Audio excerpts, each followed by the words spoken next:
Hello and welcome. How it do, how it be, how it is, everybody. Welcome and welcome back. The party, who we will introduce to you now, is running for their lives.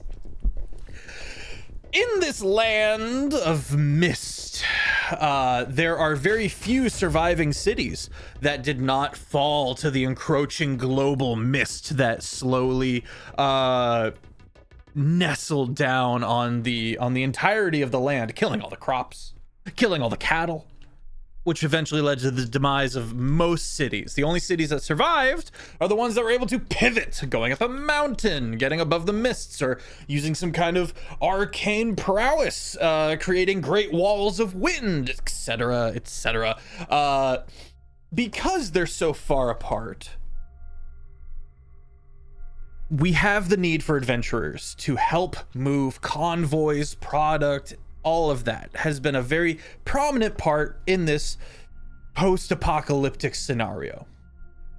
But there's a lot of stuff out there in the mist, and it doesn't always go well. This is a prime example. The party at the starting point of this one shot has 2 levels of exhaustion. They have lost a third of their HP and all of their level 1 spell slots. A convoy of 200 people have died. Horrors chase the party. And in this case, the undead. Masses shamble after the party. They're able to stay just ahead of it. Their knees work better than zombies. But it's been 2 days. I'm Sir Pfeffers, the Humble Dungeon Master of the Long Shot Table. Thank you everybody for being here. I'm very excited. Make sure you go follow all these wonderful beans. As well as head on over to the YouTube if you'd like to see any of the other Final Mist Anthology episodes, as well as the 7 years worth of multiple campaigns across the board. It's all over there. It's called Long Shot. Please head on over there and give it a follow. It means the world to us. And if you're not following already here on the Twitch channel, we're just as partnered here as we are there, so it goes a long way for us. Please help us if you're enjoying the content. If you would like to get closer to the community, you can head on over to the Discord, and we've preemptively dropped a picture, and it is the settings with which the party finds themselves running throughout. Dead fields surrounded by mountains, plains, as the party pitches themselves out of the various woods and enclosures and rocky terrains.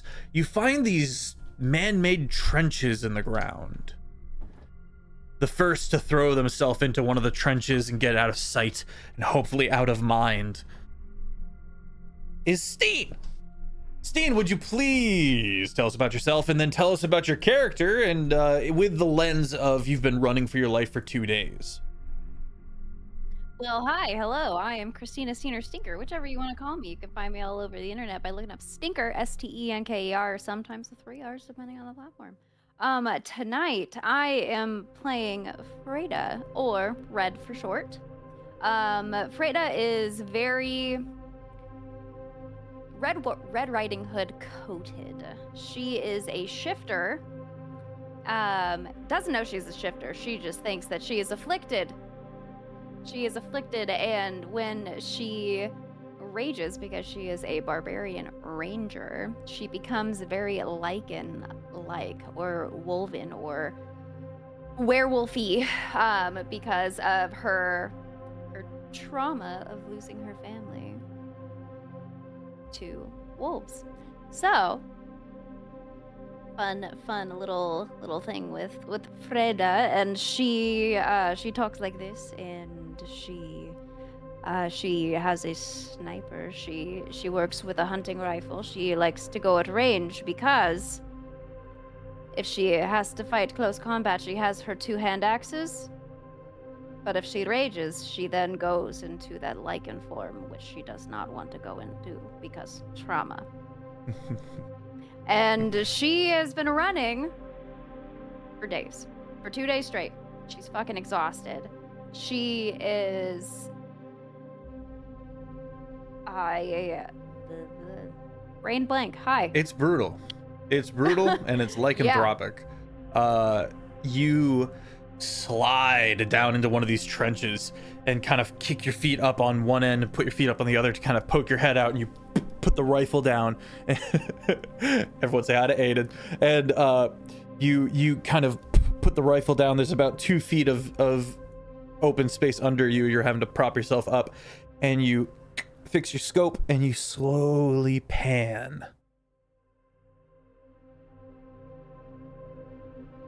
You spot James. James, tell us about Ilum. And yourself. Well, I would tell you about Sorry, Ilum, but that's Drim. shame, so... No, it's no, it's failed me. Folks. My name is James. You can find me on the internet as Huggermuggard here and there. You can find me here on Longshot every once in a while as well, and especially coming soon with the summer series on Monday nights, where my partner, the other half of Dual Masters Guide, Kiki, and myself will be running LARP, a summer series that takes place at a LARP. And that's Could be all amazing. I'm gonna give you for now. Coming into this, I am playing Drim Ishtal. Drim is a cowboy in plate armor. He is a soldier. He is a guide. He is strong. He is a wall. But even walls gotta run when you gotta run. So, at this point, exhausted, all 6'4" of him, doesn't so much as vault into the crevice that he finds, but sort of stumbles onto it and slides with the rough sound of plate mail against stone as he comes to a stop. His eyes are glowing with this light orange of a sunset as he looks out, trying to get a glimpse at anything that could still be following them. So you book it, and you catch the sniper who's training on you as you go. And the bit of resolution you have is that A, you haven't been bitten, and B, zombies can't use sniper rifles. But you make it across. You're heavy, you got plate mail on, you're tall, you're monstrously large. Takes a lot to keep that body going, so you're just trumping, just like thudding across the plain until you go down into this ravine, and you land, and you look up. You have a hard time bringing yourself to push yourself to pick yourself back up, and like the almighty chin up of the warrior in plate mail, just and you're able to look, and you look to the side, and you see this sniper who you vaguely recognize as someone who was also in your convoy, and you look out, and both of y'all make perception checks for me. It's okay, even I forget my dice sometimes.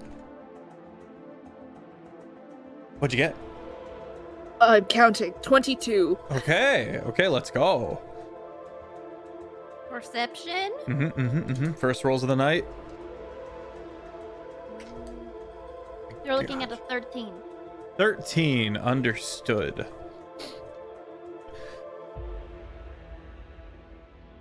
Freda, you spot a dash of orange. Can't quite tell what you're looking at first. Can't quite tell what you're looking at, but Drim has seen this entity before and recognizes it. Shane, tell us about Ilum, who you are reprising from a previous Final Mist anthology. So hi everyone, my name is Shane Wally, so lovely to meet you. I hope you have a wonderful day and you get to enjoy your time with us. You can find me everywhere as Shane Wally. Please check out my new Facebook page. I would love it for everyone to head over there, as that is a new place where I'm trying to grow. Thank you to everyone who partaked in the CAMH. I think we finally got a total back, and I believe we managed to raise $5,500. Let's go. So, yay! Hi. Great. I don't know how much the major community build, but at least the one that I'm involved with, we were able to do that. So that's cool. So thank you everyone who came to that. So I play Ilum, who is our Harvest-born illusionist pumpkin man. Most debonair of his style, as you see this bright being trolloping his way through the distance, his voluptuous pumpkin head smirking so handsomely. But as he takes a step, just mists just slowly fade off him as if it's entwining with the mist that consumed the world. Embroidered in a fine suit with a shoulder of gold filigree that pierces itself out. But as he's running, he's just like, I don't understand why I'm deciding to be on the ground, and starts snapping his fingers as he starts walking up in the air as he creates translucent, beautiful tiles that appear under each foot and disappear as he moves. He doesn't go too high because, he wants to give the people who are behind us a chance. But, it's been 2 days and they're becoming a bit bothersome, and they should be going somewhere else instead and leaving me the hell alone. But, oh look, people! You see the glint of a scope and the shine of plate mail. Two heads kind of peeking out from these man-made trenches in the ground. And slowly... Oh, go ahead. I said I would make my way over. Yeah, you walk, and from your vantage point, go ahead and make a perception check. Drim's just got a hand up to Freda, like, it's on our side. I will let you know, as much as I'm a pumpkin, I have bad eyesight. So, a 9. Okay. Constantly seeing what the Minecraft characters are seeing when they're wearing it. That's very funny. Is that a pumpkin Yeah. on a body? Yeah. Oh, hello! Hello, there's things behind me! And as you say that, you look down and you can see this vast network of long abandoned trenches. And Chad, if you would like to see the picture, you can head on over to the Discord. We're gonna go ahead and put them in the Terraform playlist for now. Okay. The Horde is not far behind. And out from the shadows of the nearby forest,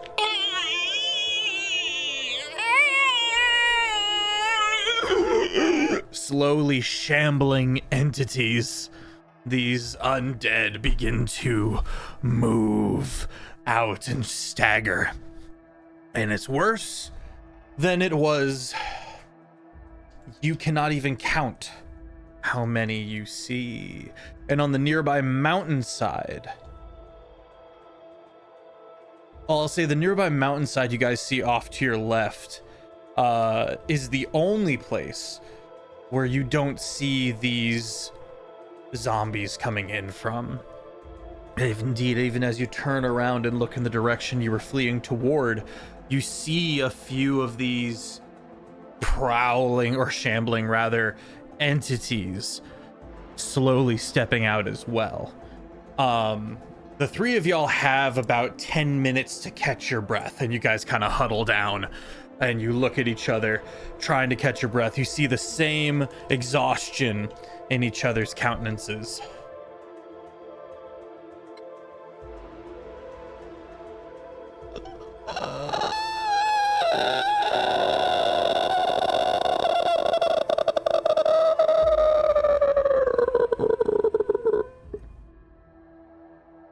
We have to get the high ground.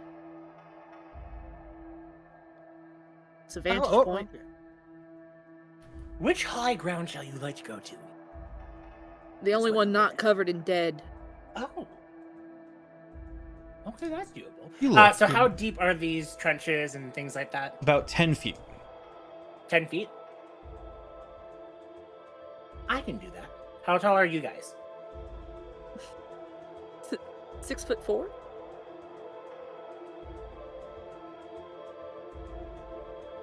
My height in real life, 5'2". Okay. Well, I can be of assistance to the small one, but I'll make sure that we can get up there. And he just like puts his hands out in his beautiful little mist form, a little edge for everyone to that's big enough for us to climb up on. And he's like, Auntie! Snaps his fingers and it becomes a ledge for the next minute for us to be able to hurtle up. Oh. For if we want to get in and out of these little Yeah. trenches. Okay. Okay. Yeah. Able to kind of skip down and over and along. You're able to watch as they catch wind of your presence and they begin throwing themselves forward. It's not a run. It's like a launch, recover, and soon they're falling into these trenches and piling up even as you begin making your way up the mountainside, which these trenches also groove into. Everyone roll for me in athletics or acrobatics. 16 acrobatics. 17 athletics. 19 athletics. Okay, the DC was 14.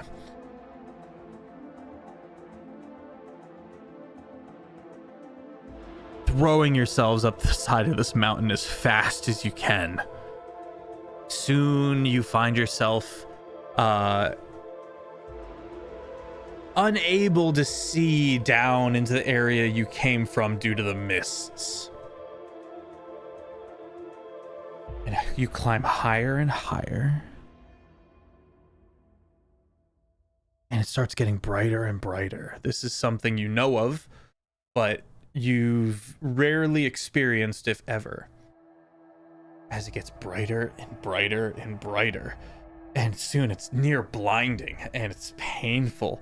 And you keep having to climb, and you're just, at one point you're like wrapping cloth around your eyes to see through, to kind of dim as best you can, until your eyes finally painfully adjust. Your pupils more contracted than they ever have been, as you realize you're above the mist.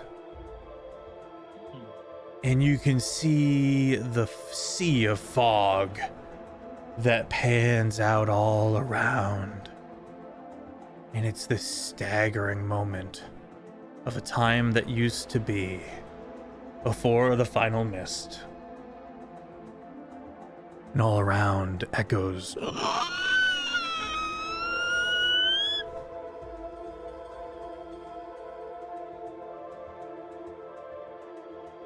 Perception checks, everybody.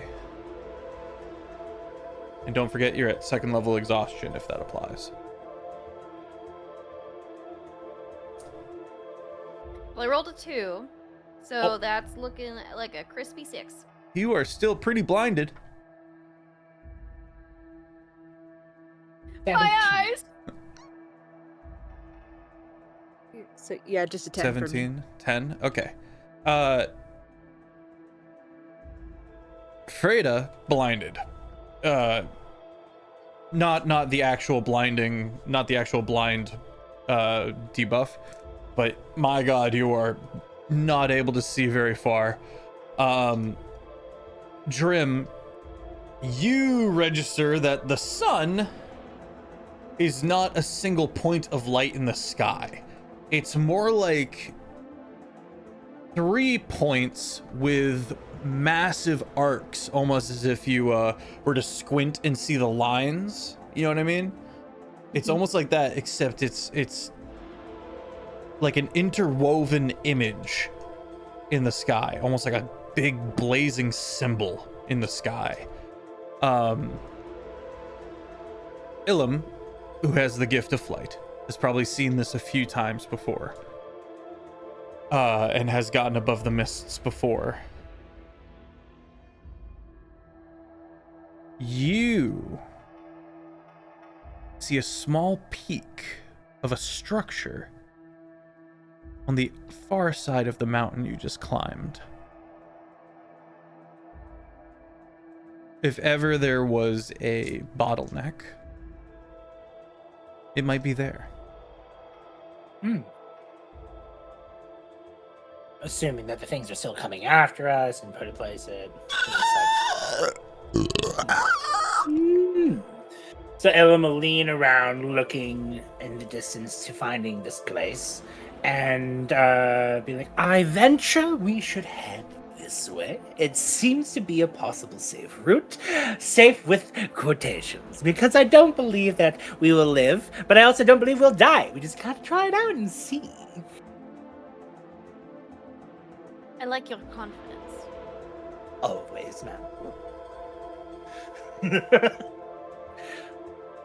Let's get another... Oh, go ahead.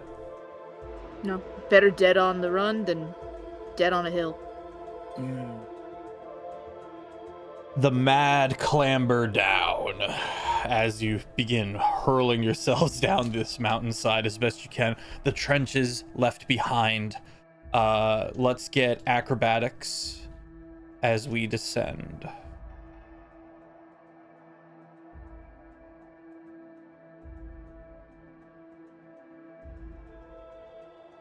$17. 17. DC is 15. I fail. I fail. Okay. But I can make steps for myself. I don't know if that changes anything. I'll give you advantage. Okay. I was gonna say, do I have disadvantage because I'm like kind of blinded? No, we would have to go down back into the mists to do this. I still fail. Okay. In our urgency. Yeah, all right, that's it. Thanks for coming in, guys. In our urgency, a small rock slide occurs. And whilst Freda... Wait, who saved? Was it Drim or Freda? It was Freda? Okay. While Freda manages to find a larger rock to kind of prop themselves briefly up against, catching their breath, all of this minor avalanche rumbles past. And you see your two companions get caught up, whether struck by rocks or by means of starting it in the first place. You see Pumpkinhead, and then you see Plate Mail tumbling down the mountainside. Oh, fuck. Tuck and roll, man, tuck and roll.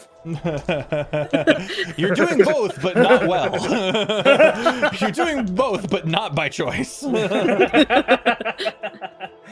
Well, gang, the dice decide they love you because I rolled a D100 and rolled a 1.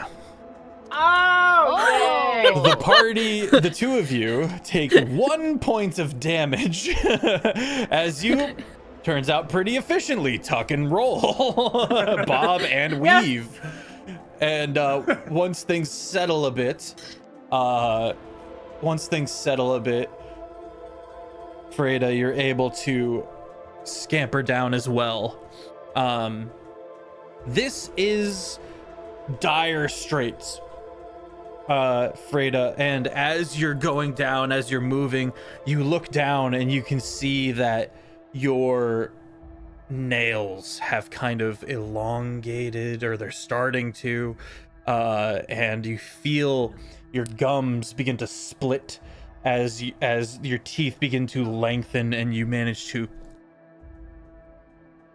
get a hold of yourself. And then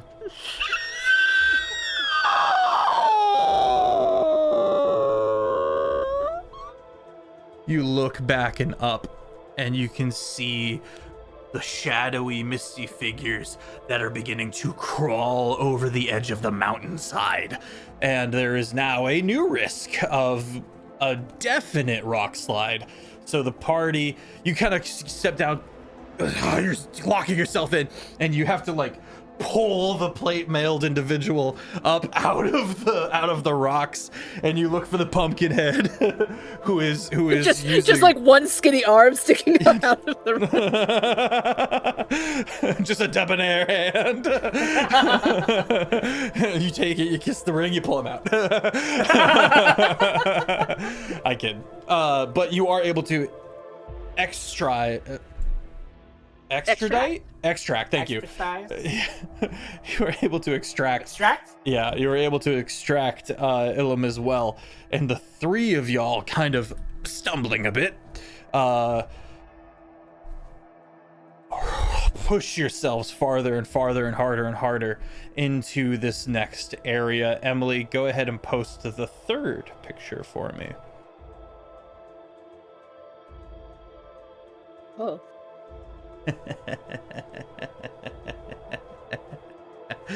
Slowly, what comes into view is the first great archway. This massive structure, seemingly all by itself, forest and tree and rock and stone and a bit of water. There's a bit of a body of water on the far side of it. As you kind of make your way through this area, this was the structure that you saw earlier, Ilum.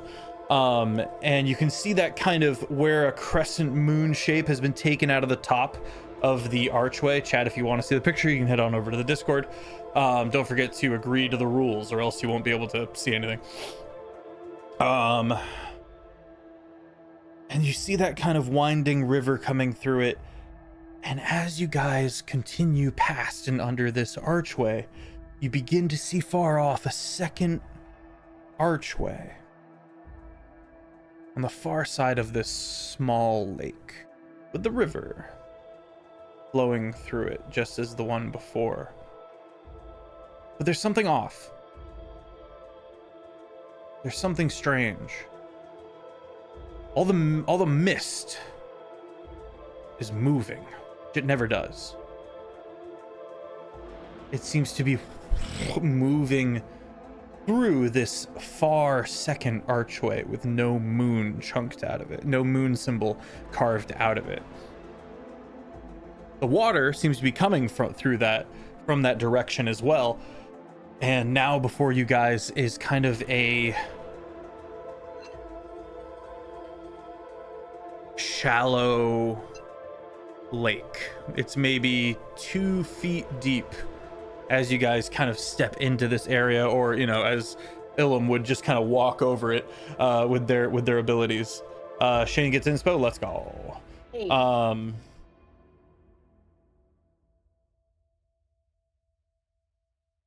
Looking back, the undead. You're about halfway across this lake now. The undead have stopped, and all of their heads seem to crack until they're looking directly upwards.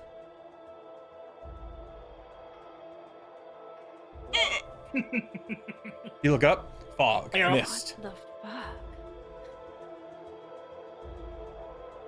James, your wifey got you inspo as well. I saw. Thank you, Emily.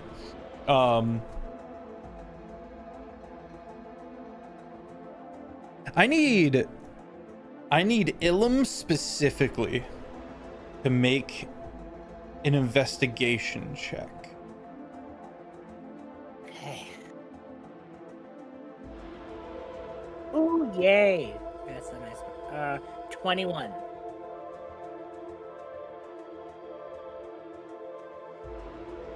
Over the horde, you see 2 lengths of wood, almost like bamboo trees that go up and out of sight. Slowly, stilt walking their way through the masses, through the horde. Someone on stilts.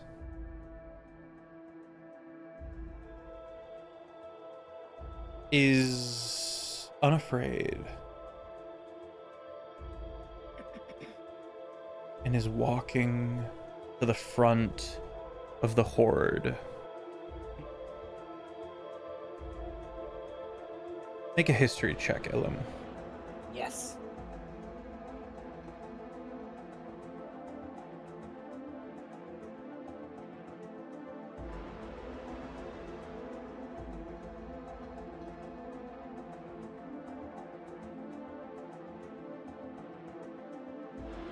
I can't read.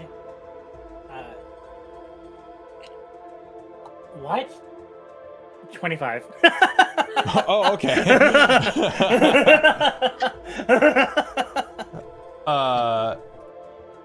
Do what you will with whether or not you want to bring the party in on what you recall about these individuals, but you have seen these entities before. Stilt walkers, appearing bipedal, but clearly no longer mere mortals. With stilts so high that they seem to walk along the very top of the mists. You've worked for them before. You've unknowingly taken up a quest by these individuals before.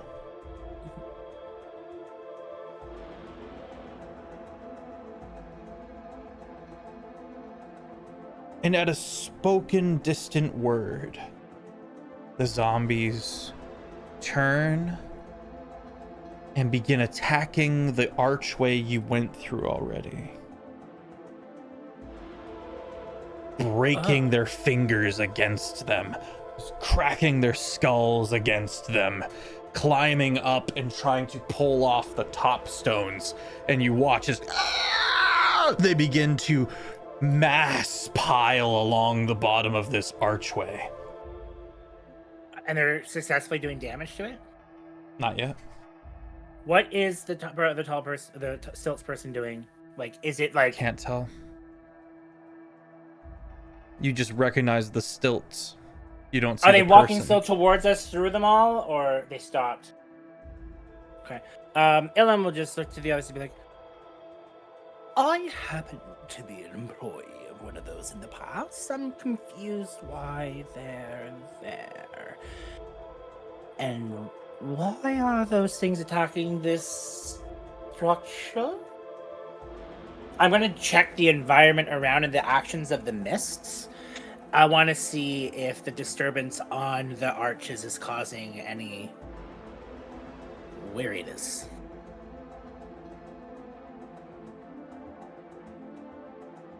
Yeah, Emily, go ahead and post that picture. As you point this out, everyone make a nature check. You are denizens of this land. Not 20, 25. Don't bother. But 18. but a nat 20, first one on the valley. Ilum's never rolled one before. Sorry, my bad. He has terrible rolls.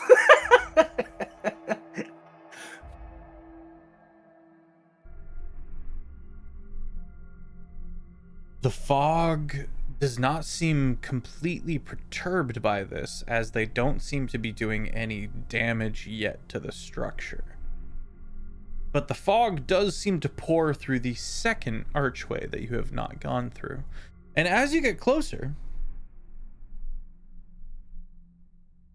you start to see reflections of sunlight in the water you tread upon.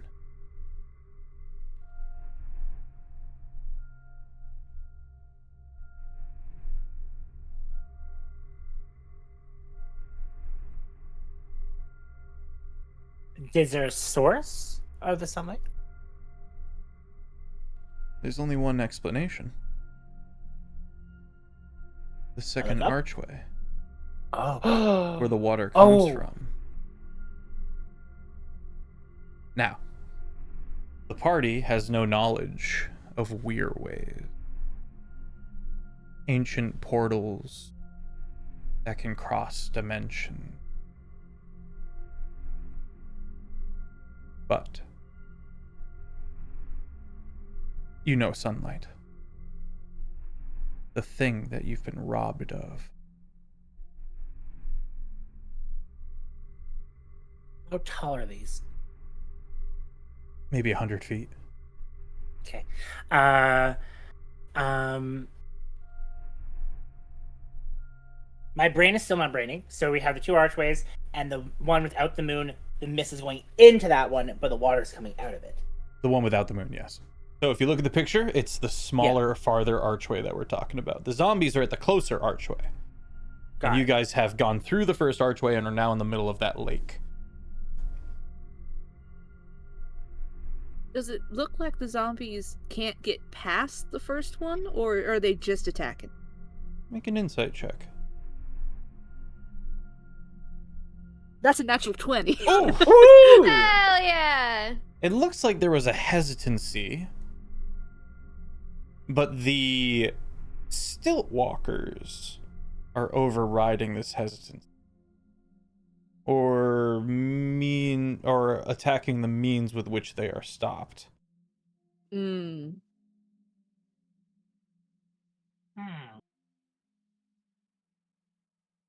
Well,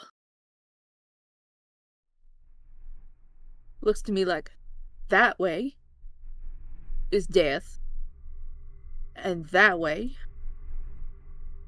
is not. Yet. In this moment, Yet. Drim, you've never heard the voice of your god before. But as you say this and regard your options, you turn. Into your eyes, the portal seems to grow brighter, more vibrant. A golden rose gold light. As you look closer, make a religion check.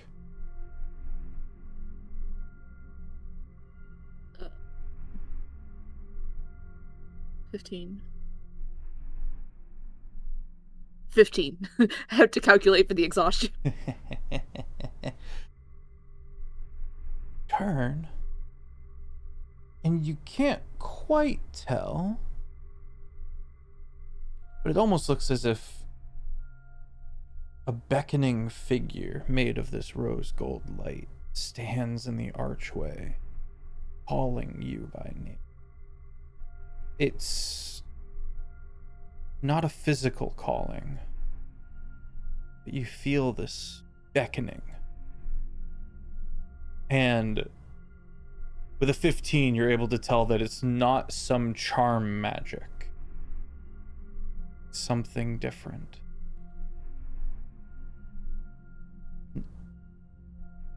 It's an imploring, desperate call for safety.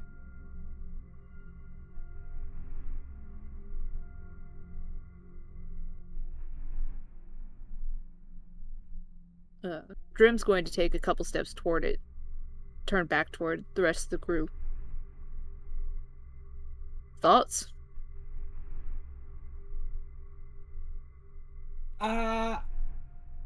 I would like to go where the sun is. I too would like to go where the sun is. And I want to see where the sun can set. Everyone roll So- me a D100. Before I'm I sorry, roll, James. I totally interrupted you. Before I roll, how long do you think it would take for us to walk from where we are to the other arch?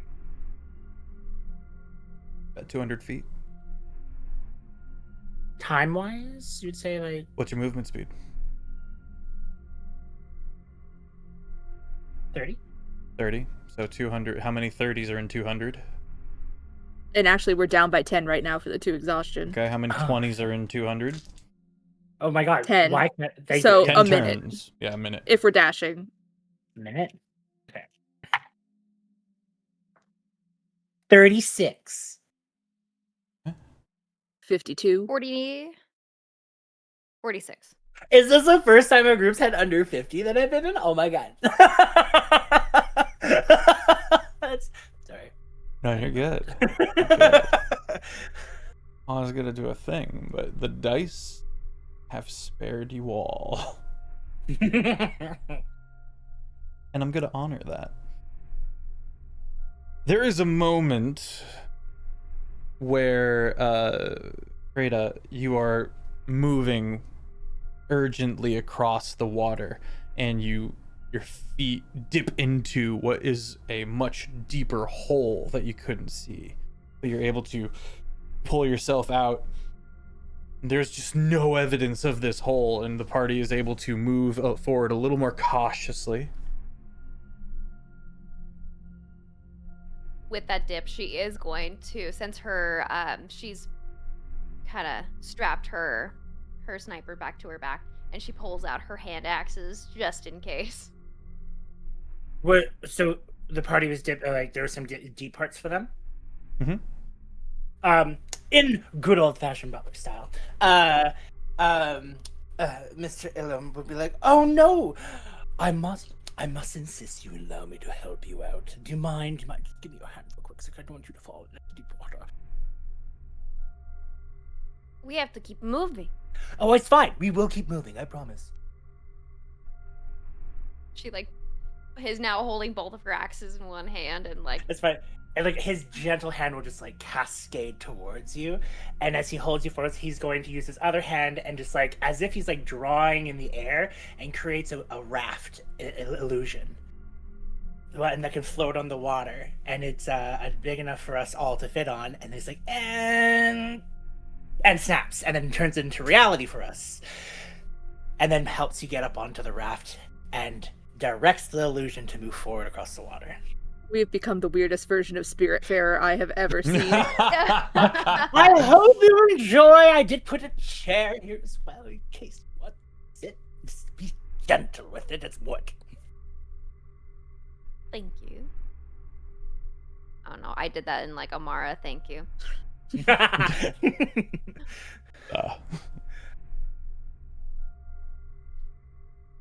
And I use major image for that spell. Mm-hmm. Projecting the boat forward. The party continues. And now you begin to feel wind. You've not felt wind in a mortal age. As the mist begins to funnel and kind of project you guys faster and faster.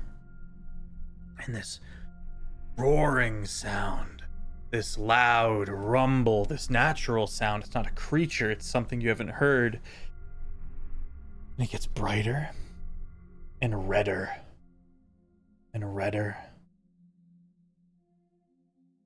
until the boat dips significantly.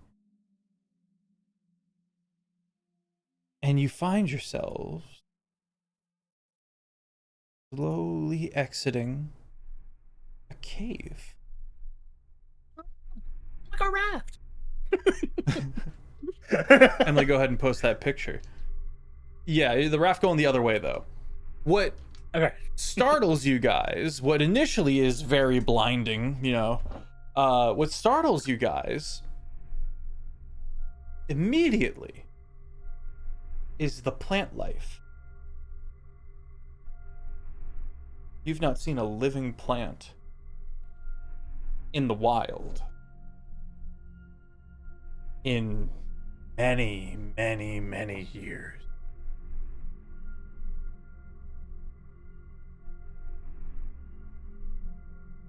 And you slowly begin to wonder where you are. I thought everywhere was taken by the mist. That is my assumption as well. Never mind.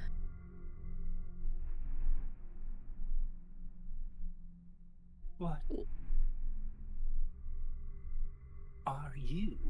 And he bends down to one of the plants near the raft. You lean And, down tries and to- you can pick a lily. and you stand up. And it's no plant you've ever heard tell of in recorded documents. There are no seeds that have been saved that look quite like this thing. It's a little lily flower, gently red and purple. You are absolutely scrumptious. I'll keep you for later. Oh. Good thing he's not a cat.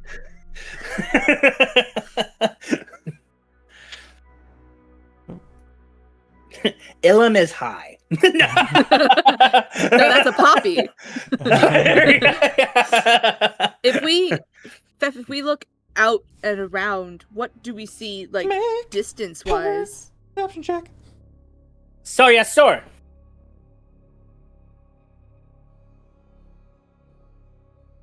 I again cannot see. +7. You're Well- eating Natural- flowers. You're putting flowers in your pumpkin head. Exactly. I got a natural 1, so 2. 19. You're poisoned. I just love it because Sika can see everything, and Ilm's like, aha, my hands. Yeah, that is a nice turn of events, isn't it? That's kind of funny. Yeah.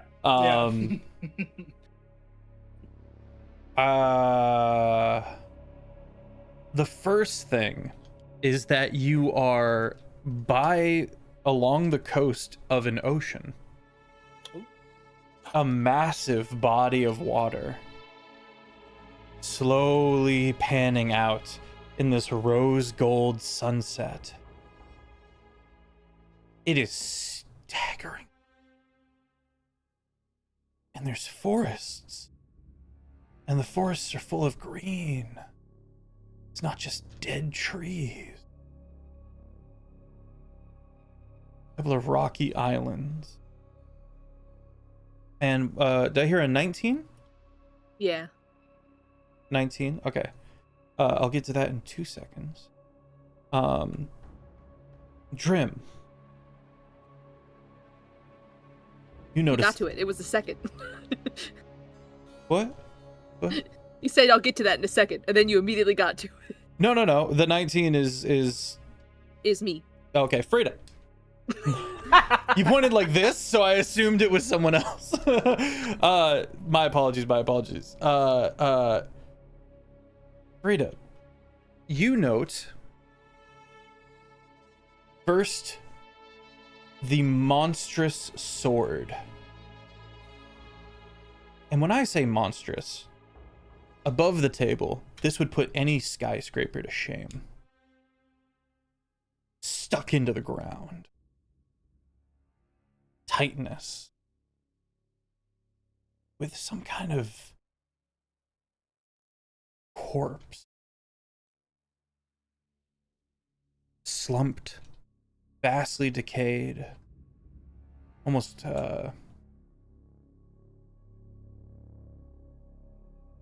petrified and dusty and lifeless and rusty, leaning against the sword. And Emily, as I post these in the side chat, you can follow on the Discord. She's gonna pull out her sniper so she can look down the scope and see, like, try to get a closer look at this thing. You zoom in. You've heard of giants, but you've never seen one. The amount of metal to create this sword would have required multiple mountains. So who killed its owner, who leans against it? You turn and you look. Ilum's still not seeing any of this really, but Drim and Freda, you're both catching this. You then note distantly the skulls, whether they're peeking out of the water or jutting out of the nearby terrain.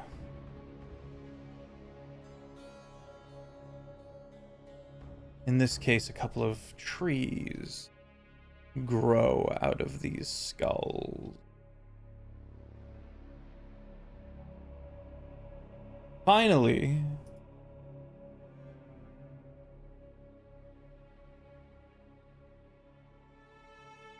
Frida, you notice the church.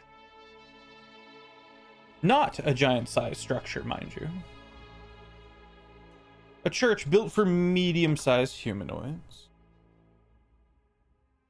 Maybe half a mile down the coast. It's beautiful. It's surrounded by candles and bowls and flowers. It's staggeringly opulent. Like the old world.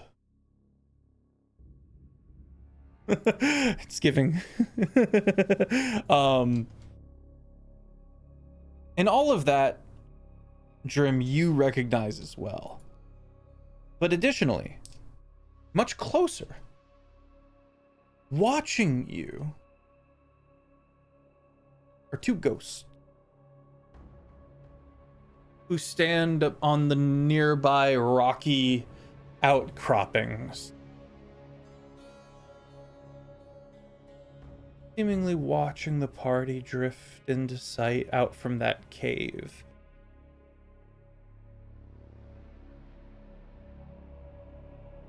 Clothed in white, various insignias. This is adorable. You and Aiden are adorable. It's power couple energy. I just wanted more soup.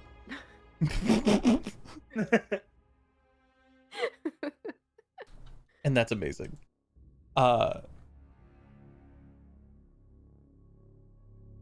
Drim, one of the ghosts, cocks his head and gets the attention of the other ghost, who seems to go from this far mile-yard stare to, with some effort, a bit more of a present gaze, and turns and regards you all as well.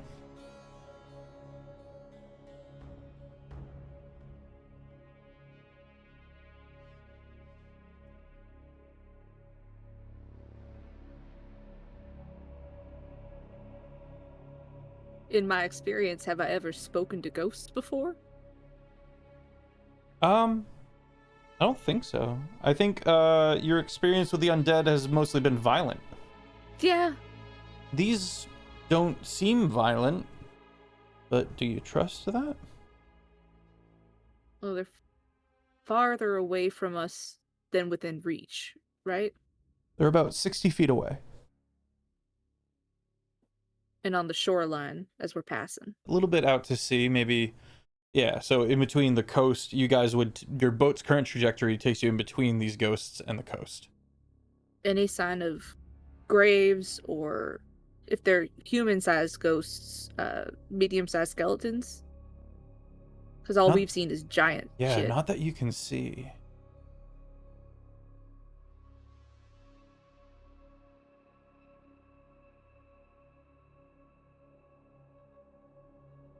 Yeah.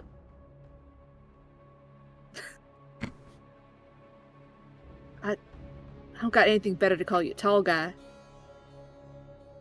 I am Ilum. Ilum. You, by chance ever seen any ghosts that didn't outright shriek and attack you? Always!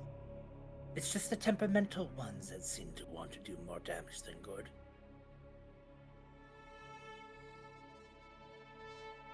Look right there. He, leanly arches and looks over. You see the two ghostly aberrations that continue to watch the three of you with amazement. In Ilum fashion, he will gorgeously hand up and bow. One of them curtsies. He claps. Oh, they have decorum. Huzzah! Ghost of culture! We're actually having Ilum's very good, very nice day. Fred and Trim, worst day of their lives so far. Ilum, they fell back. Pumpkinhead's into it. Meanwhile, Freda is just sitting here, just like, what the fuck is happening right now? I don't know, but I'm loving it. Put your scope down for a second. Take a look that away.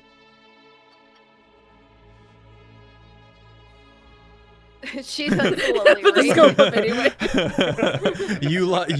you line up the shot and you take a closer look. Make an insight check.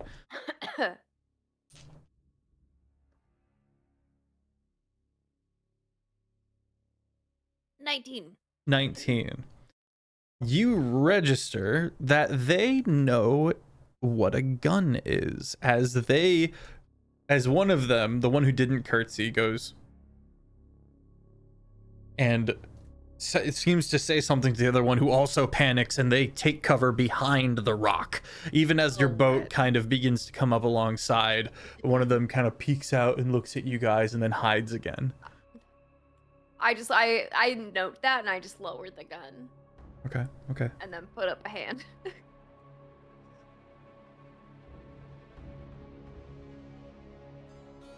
How close are we to shore? 60 feet. Now that the boat has moved forward, you've got 15 feet to the shore on one side, 15 feet, 30 feet to the shore on one side, 30 feet to the rock on the other side. How And long they're have we on been the sailing rock. for? A minute? Cool. The boat starts to slowly losing its corporeal form. Oh, excellent. We should get over to something. Yeah. I just want to say, I know how you were in the stream back there, but this seems a little deep for Blah you. blah You blah might blah want blah to- blah blah blah blah blah. I am in plate armor. Get us to the ground. And the boat will get its way over towards the shore. Okay. Freda just lifts the rifle up in the air. Yeah. Start wading through the water. And so, like, with his long leg reach, he's going to get close and just, like, put his leg over and just, like, start helping them get off onto the shore and just, like, move over. Oh, guys. Oh, this water has salt in it. A profound amount of salt. Like, this isn't even drinking water. Yo, is that Stoic the Vast? Thank you, Dr. Taylor. I appreciate the compliment. Twiddle my mustache. Kiki, you told me to yell at you to go dye your hair. Go dye your hair. Kiki, dye your hair. Kiki, dye your hair. To the goose. Kiki. It's that or get in the pond. Kiki, hair the dye. You don't want to get in this pond. It's full of salt. Ilum, row the boat ashore, please. Yeah. It dissipates a little beforehand, and there's having to be some waiting, and you guys realize, oh god, the water's basically poison. Because it's salt water. And this is a new phenomenon to the party. My clothes, like, this is gonna be terrible for the cleaning.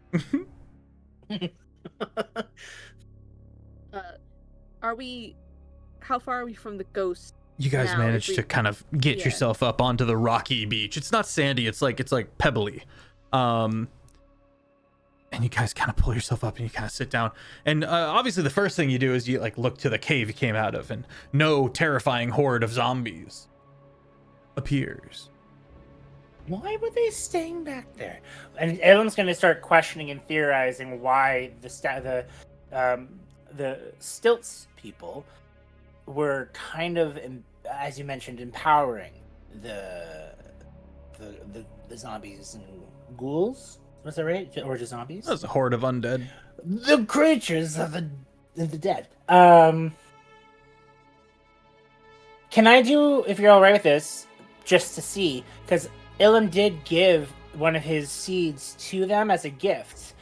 Is it okay if he does a history check to see if it's the one he gave it to? A remembrance of anything? All you saw was stilts. Stilts. Okay. Their whole shtick. Right. You do know them to be a druidic faction of some kind. That is one of the only factions within the Land of the Mists to seem in control of themselves, of their own destiny, as it were, equipped enough to be able to pivot around the new world setting. And we can see through the cave to the other side. Is it dark? Okay. But fog and mist pours out of it. What happens to the mist that comes out of it? It spreads along the line. It thins out, eventually coalescing over the water before dissipating. Okay, so it's not taking root.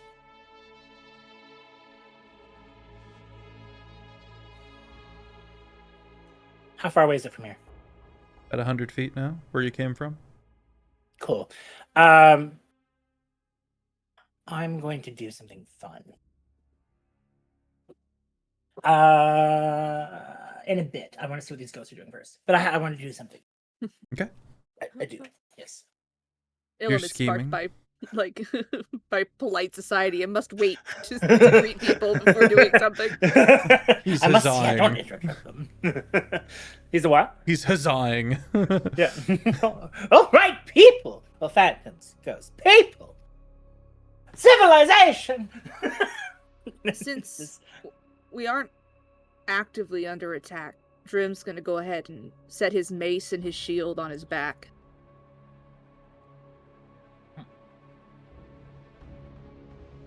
Well, I wouldn't mind going to go have a chat with our fellow friends here. Just You to do see, that. maybe? Okay. And then he just goes. Begins to step over the water towards the ghosts. It's I need probably to for the rest. best he ain't alone. So, watch your backs. Okay. You can rest while you do it. Also, periodically check the hole.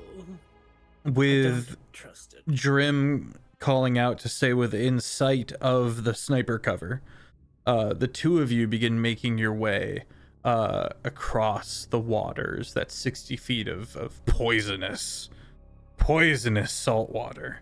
Salt. Are you still in your plate mail, Drim?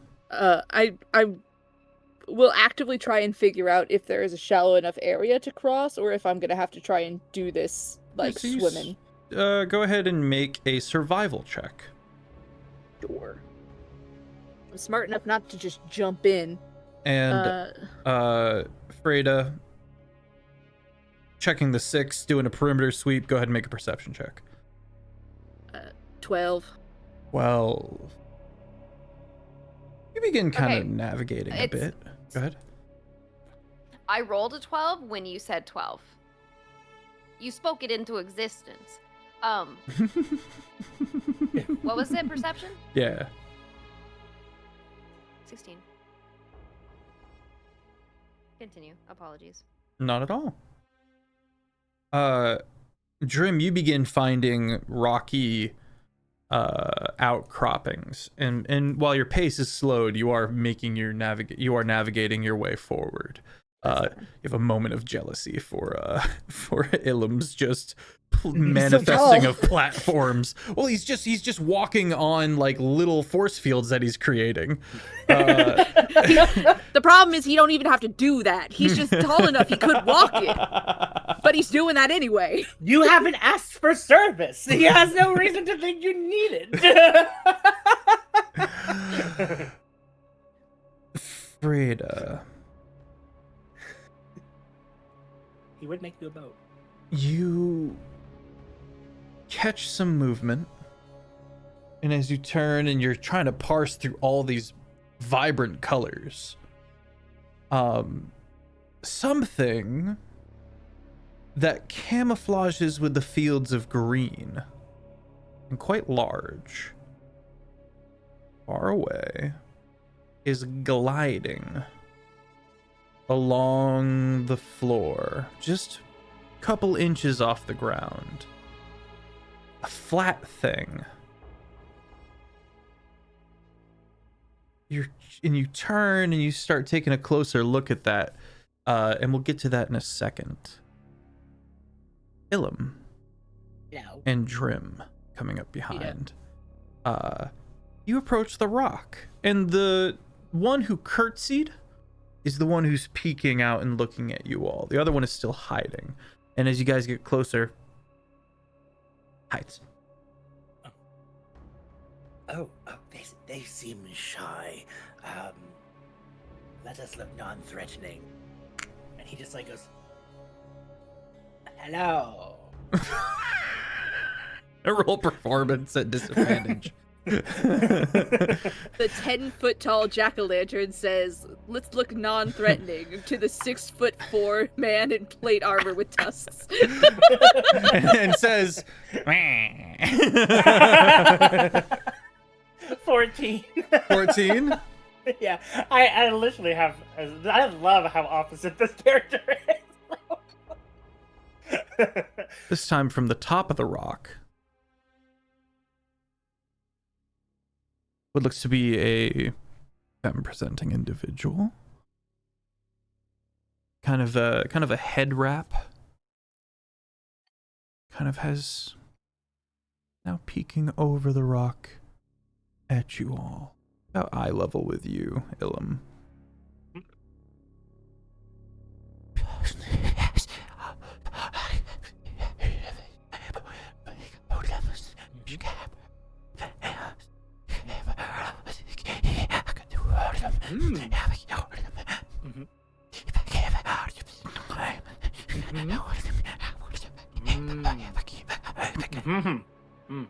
I don't know what they said.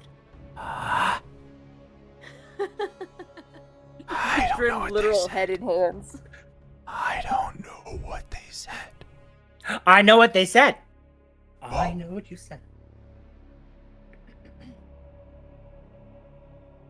Hello? Hello.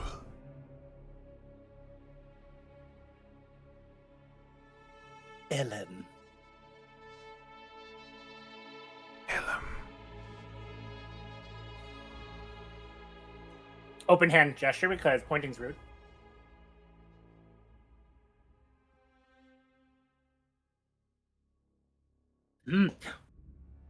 Mimicry. This is fascinating. Can work with what you give him. Them.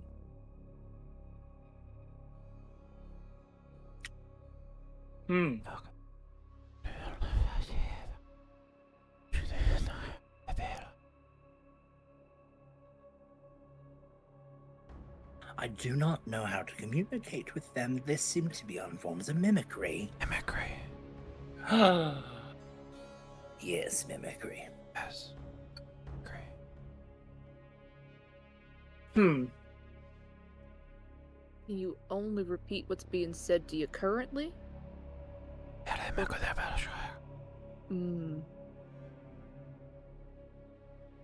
Seems they have a slew of words in a language you don't know. I'm gonna start a ritual. Paint me a word picture.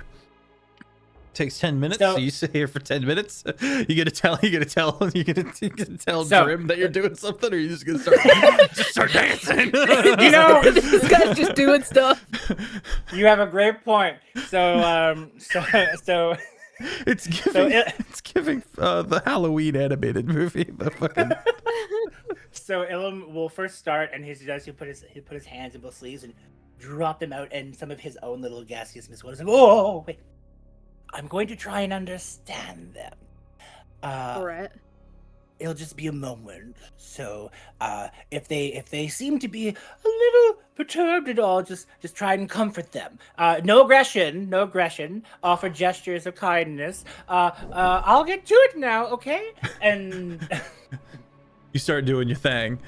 yeah, he just plays with his mists and starts pushing them around, and You go to play with your mists, and there are none.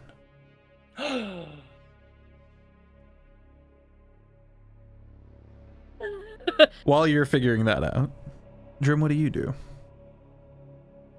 We're standing on a big rock, right? You are like knees deep on a rock, but knees deep in the ocean water. Right. There are littler rocks around? Mm-hmm. They got different colors to them? They're all pretty uniformly this kind of vaguely different colors, yes. Can I get two that are shaped a little different? Yeah, Like noticeably absolutely. different enough? Yeah, you're big and you're big and strong. I'm gonna hold up one. Yes. Yes. No. No. And set them down in front of the ghosts. And use my finger to point at them. The other one is a bit more engaged now and comes out and is staring at the rocks, looking at you, staring at the rocks, looking at Ilum, who's just like.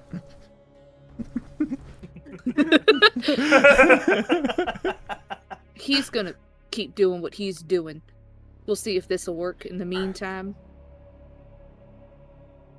you can answer yes or no.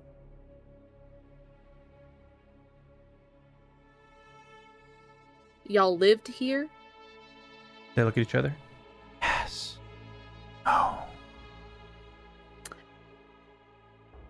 Well, okay, one says yes, the other says no, and they like look at each other. One And only then they tells seem to truth, have, and the like- other only lies. No, there's just seems to be a point of confusion, and then there's a bit of a. No. All right. Is here safe?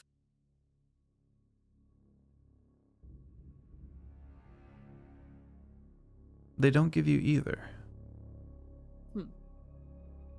Ilum continues dancing behind me. He tries like lighting candles, trying to get smoke going. It's like candles stuck to the rock. You look to the nearby church. I say nearby. It's like an hour's walk along the coast to that church, but you see candles lit over there. Yeah. Mhm. Is that church safe? Yes.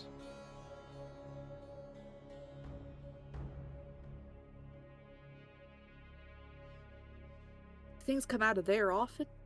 Point back at the cave. No.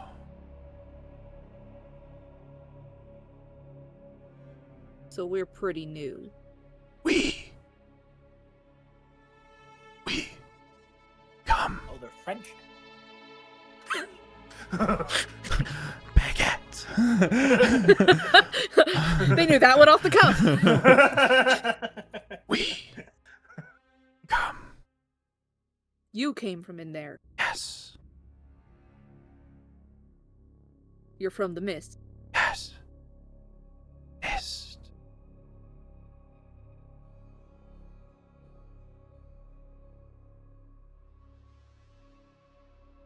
Just trying to think about how to say this gently. Besides, it's not worth trying to say gently.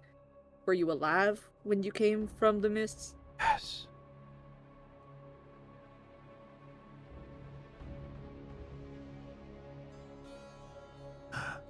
I'm gonna pause this real quick and go over to Freda. Freda, Duh.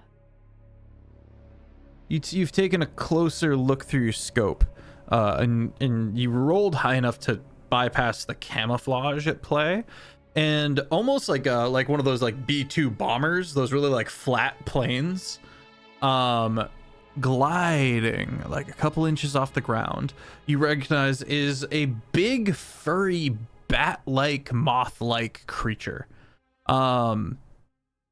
Clearly a beast, clearly an animal of some kind. Emily, go ahead and post that as well.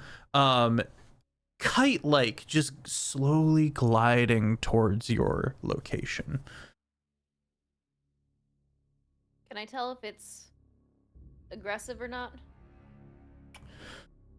Hard to tell. Make an animal, make a insight or a survival check. I'm sorry, insight or nature. I'm so sorry. I know. I'm My sorry. survival was +8. I know. But it's okay. My nature's +6 and I rolled a 14 for a dirty 20. Okay. It seems that this individual is not aggressively moving towards you, but stealthily, which might indicate predator, but it doesn't seem hungry. It doesn't seem adamant. But it is, to summarize, approaching with a curious caution. Okay. I'm gonna lower myself down onto one knee. I'm going to grab a small rock and I'm going to toss it to try to hit another rock that's like jutting out to make a sound.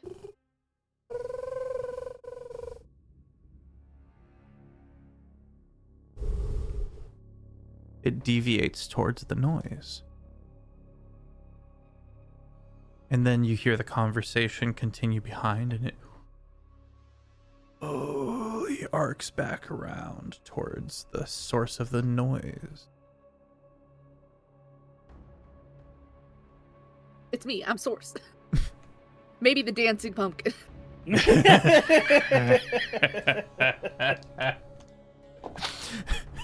Maybe the shimmying pumpkin man. Is it me, or is it the terrifying pumpkin man doing the dance next to me? I like to imagine that Ilum is dancing like a bee to learn languages right now.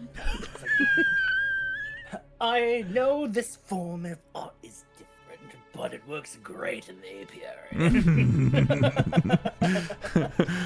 This is gonna look so good in the anime. Which episode?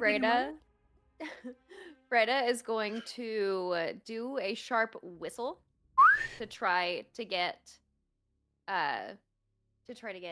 Drim's attention.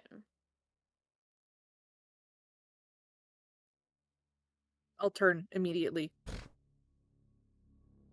And I'm going to just like head nod, or like I'm gonna point my scope towards the thing that's flying towards them. What's your passive perception?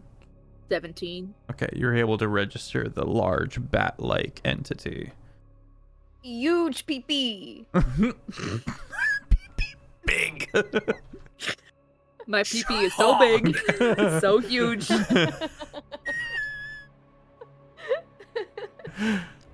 just dancing. Size 17. Donkey. This giant moth bat flying toward us. Okay. Is Ilum making noise with this ritual?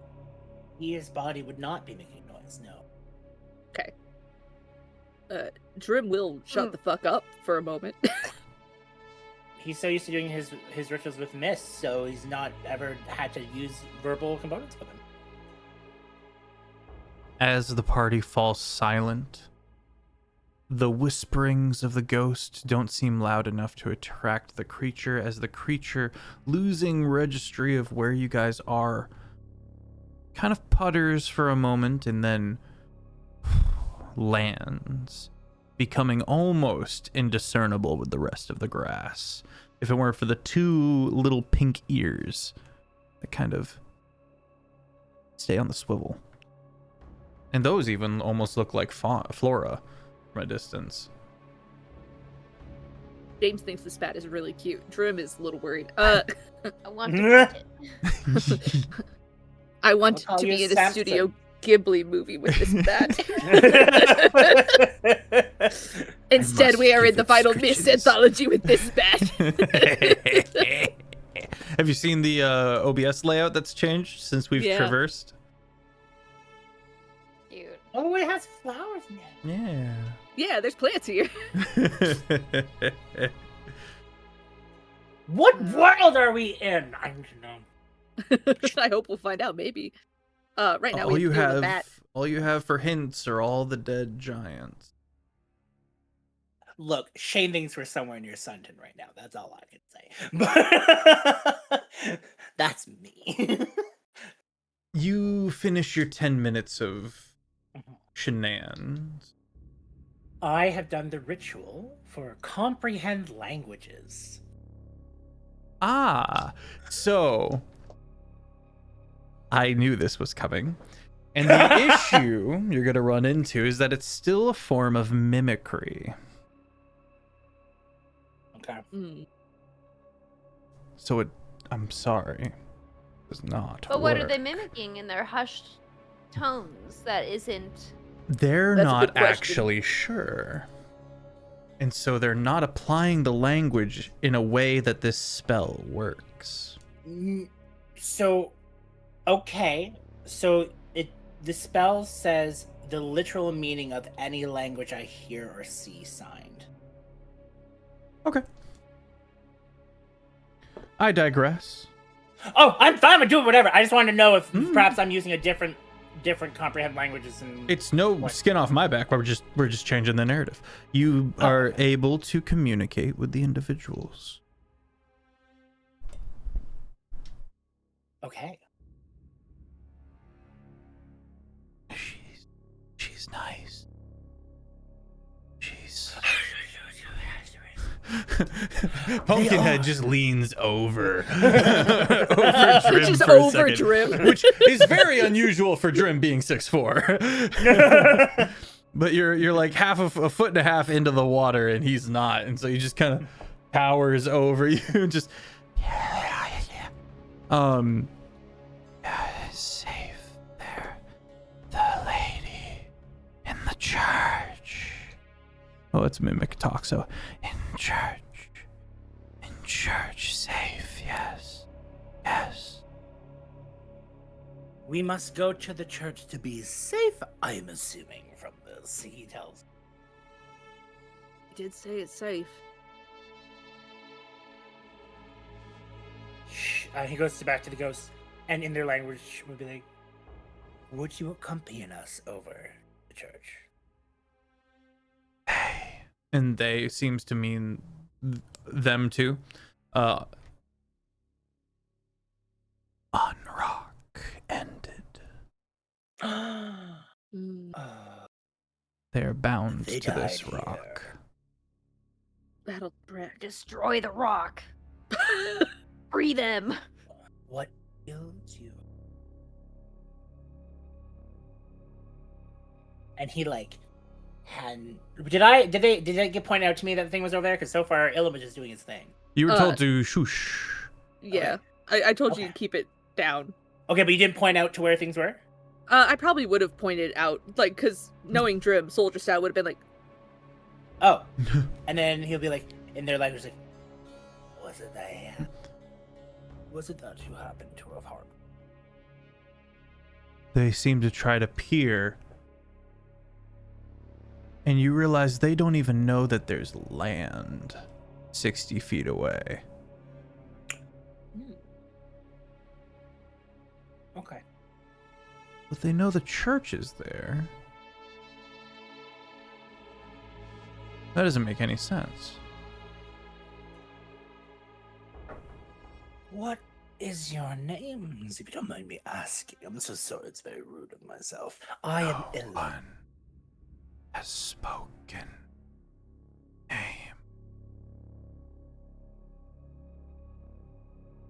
Would you like one?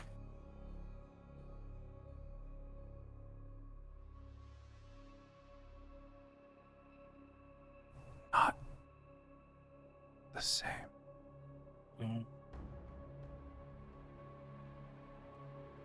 Well, at least allow me to call you friends.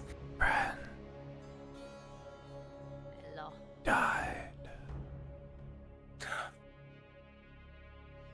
Correct. Yes, you are quite dead. So sad. I'm not dead. Oh. So, friend alive. Bonus.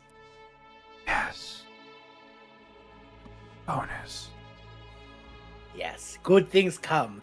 Well, I guess like you can be dead and oh, bad things come.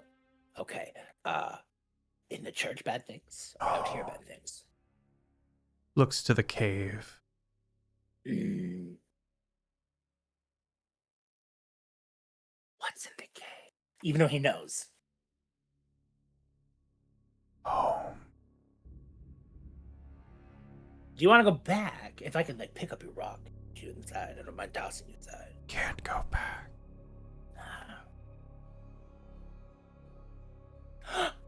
Being illness that's from here. You can't go back. I can't. He starts getting worried. Why? I can't go back. Not that it's like a problem, but why? Don't know. Don't know. So if we come through, we can't go back. Killed. Friends. Tried.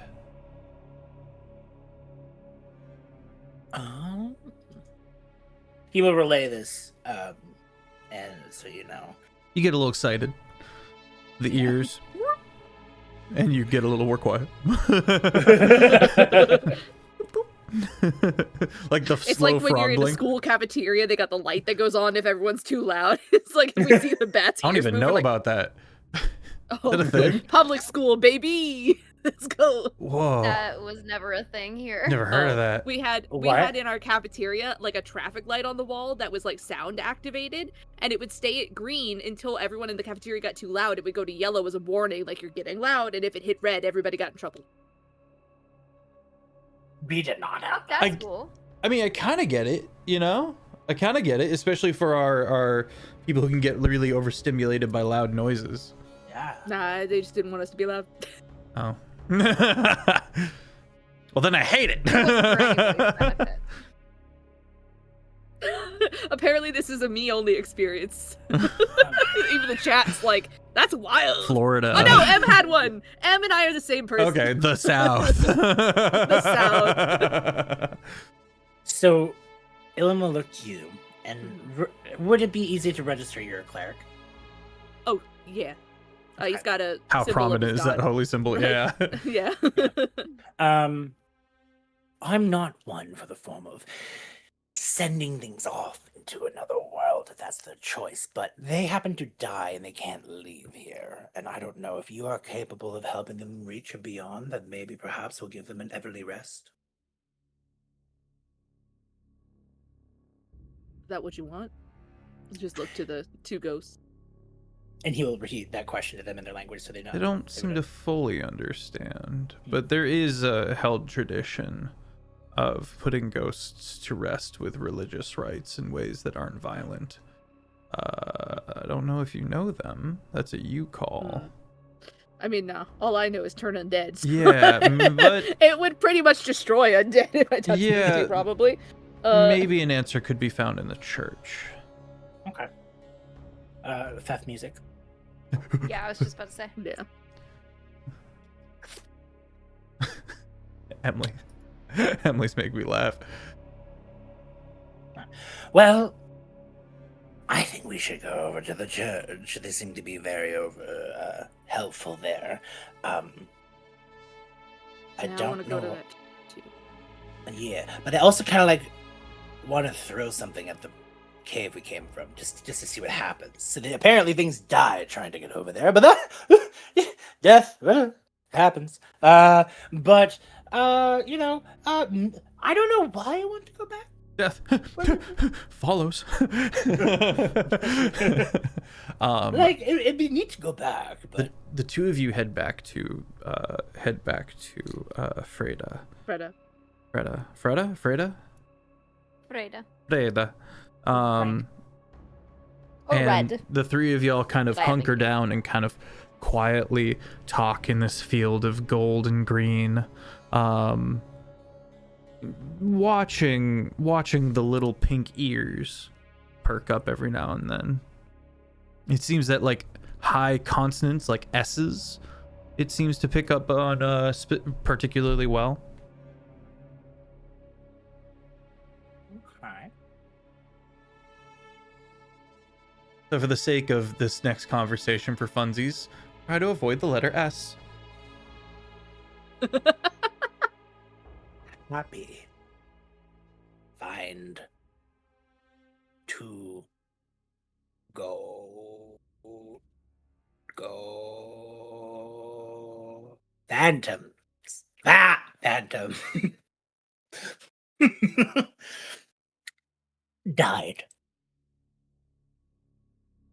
Can't. Already having dropped an S, the bat-like creature is gonna make a perception check.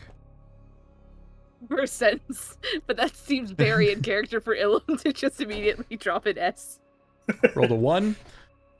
It eventually glides back down, but is much closer. the dice actually want us to have a really good time today. You know what? Are you guys gonna tell me about, like, now that we're together? Are you guys able to tell me about this thing? Because I still like. Yeah. Like, Yeah. you probably saw it pop up. Yeah, at this point. That right there. You know what, Beth? Hallucinatory terrain.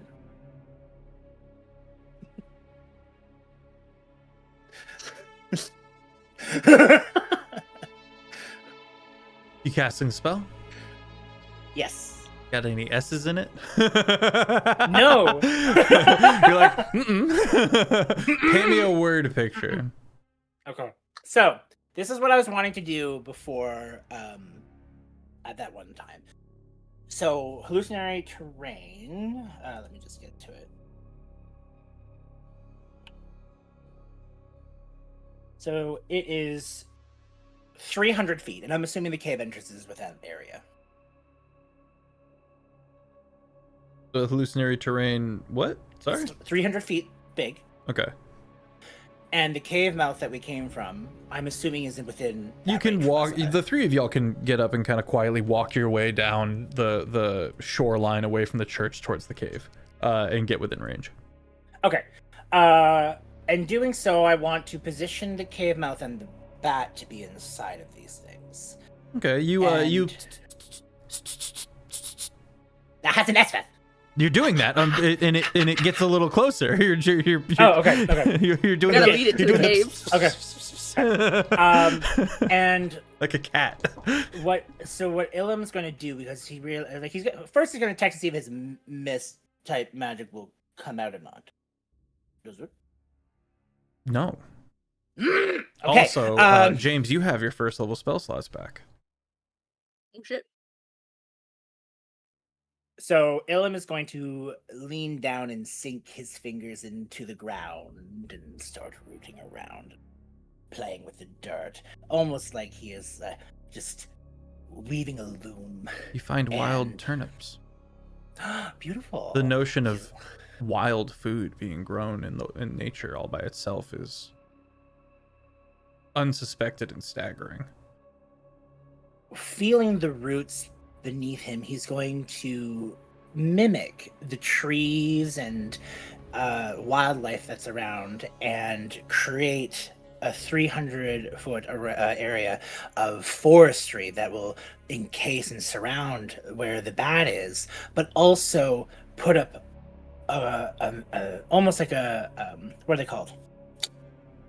I don't remember the term, but it's basically a landmass well that will form over the cave mouth. A hill? A berm? Not kind of like a berm, but it's something that allows water to flow through, but like stays in the area. And so, but either way, he's making these up. So roots, what people would see is sprouts peering up slowly, just like sparkle, no mist, and he's just like grumbling. Stuff. It's fine. We're past it. I'll figure it out. And he will then start having birds chirping loudly around where the bat is, making sounds and distractions, breaking of branches in other areas as things would fall. And then while it's doing that, for the sound to be his focus, he's having trouble focusing on just one, but this entire expanse of forestry, almost like a redwood of this terrain, would be around. And he looks over to where the mouth of the cave is and rubs his fingers together with the dirt and makes the ground solid. No mist can Right, seep because out. you can affect hallucinatory terrain into manifest into the physical. Yeah.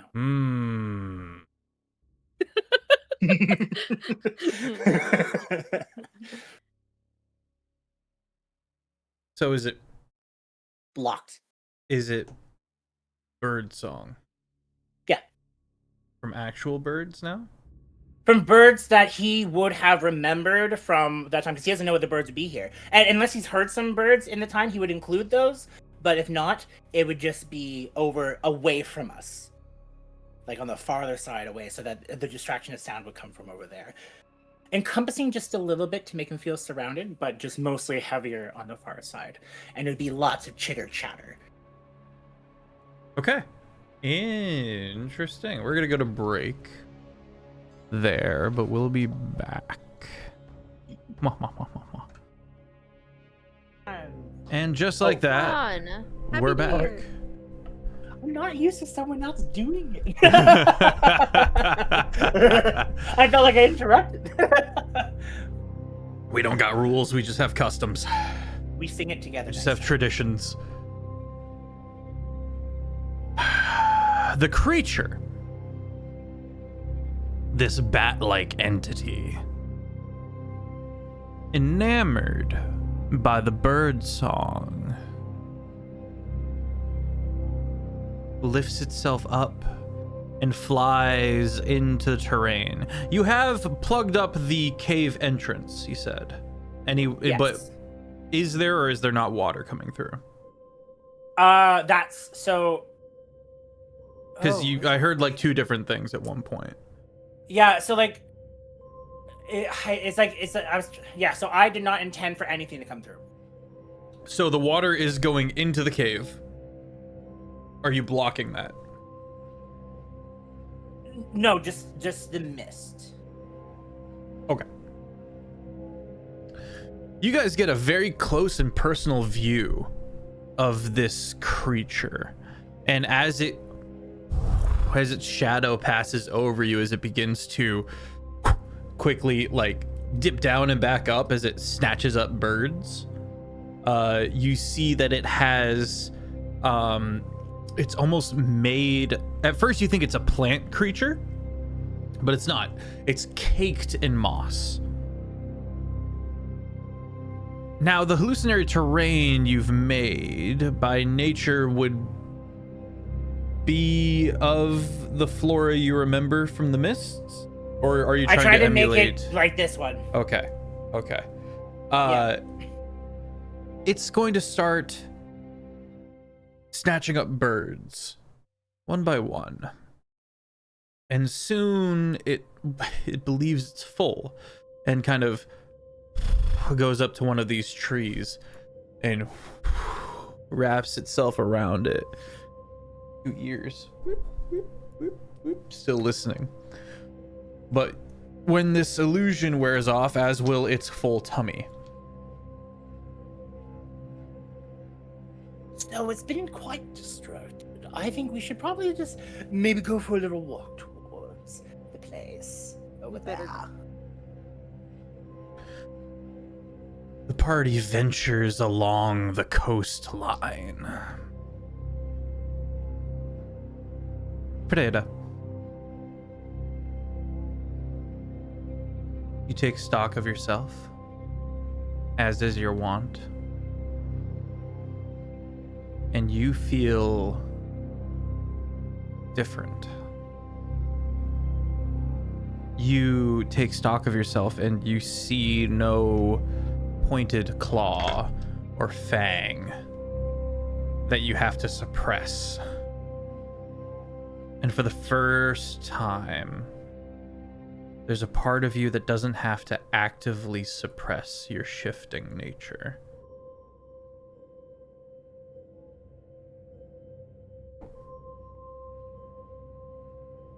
She's kind of just feeling a sort of peace, not having to consistently suppress. So she, like, after feeling like for a canine and like looking at her hands, she just kind of looks up and sheds like one single tear, quickly wipes it away,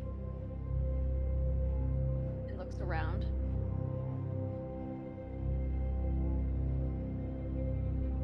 The church looms. It is much taller now that you're closer. You're not sure if it's changed or if it's some kind of trick of the light, but it is. The towers are a little taller. The architecture a bit more stoic, a bit more looming.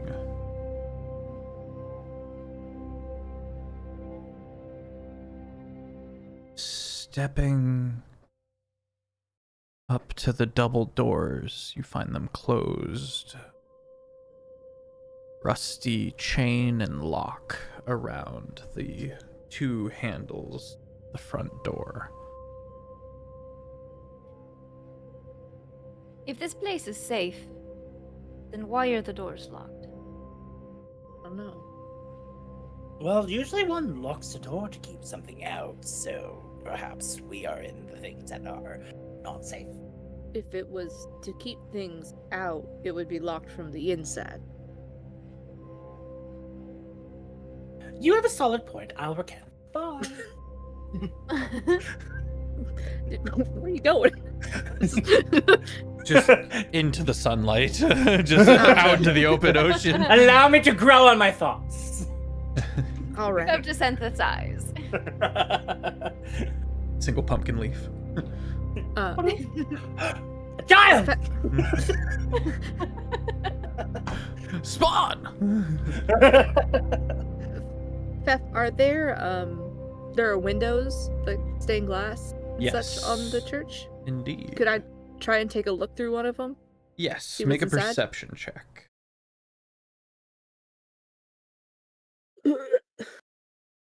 18 minus 4 plus 7, so 21. 21. Peering through, you register the architecture and the holy symbols of Mishakal. You see, it's one, for the most part, one massive cathedral room. You see pews that are dusty, and a pulpit with your holy symbol.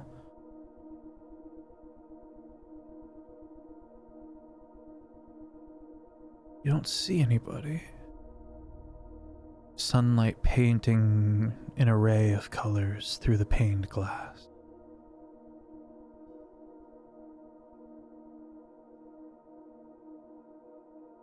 Well, she did point us in this direction.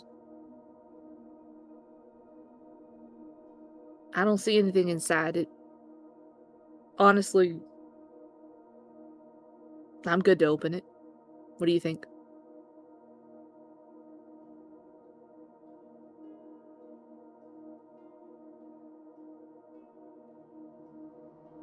Mr. Red.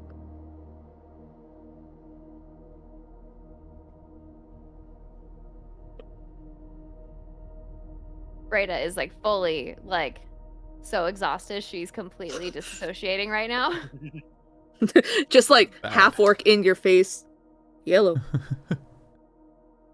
Fef, and just so you know, the solidness of the illusion only lasts a minute, but the hallucinatory train still lasts for a while.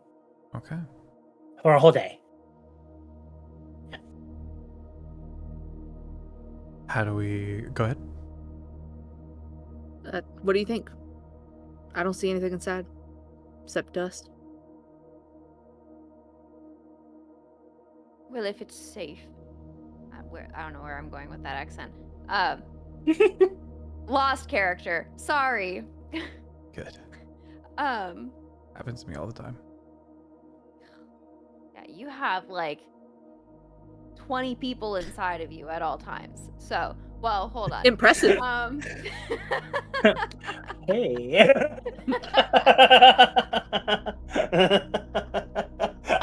His face. Oh, goodness.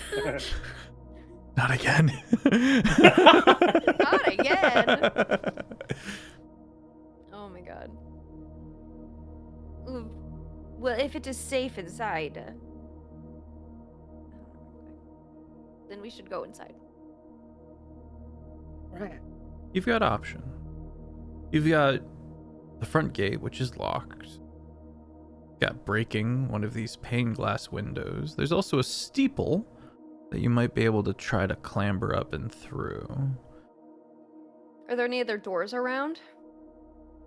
Make an investigation check, party. I've never had Whole someone party. else ask that. Update for Kiki. Kiki is actively dyeing their hair right now. Yay! She did it. 12. Perception? 15. Investigation. Investigation. You said 15, Dirty Steve? 20. Yes. Yeah, dirty 20, 14, 15.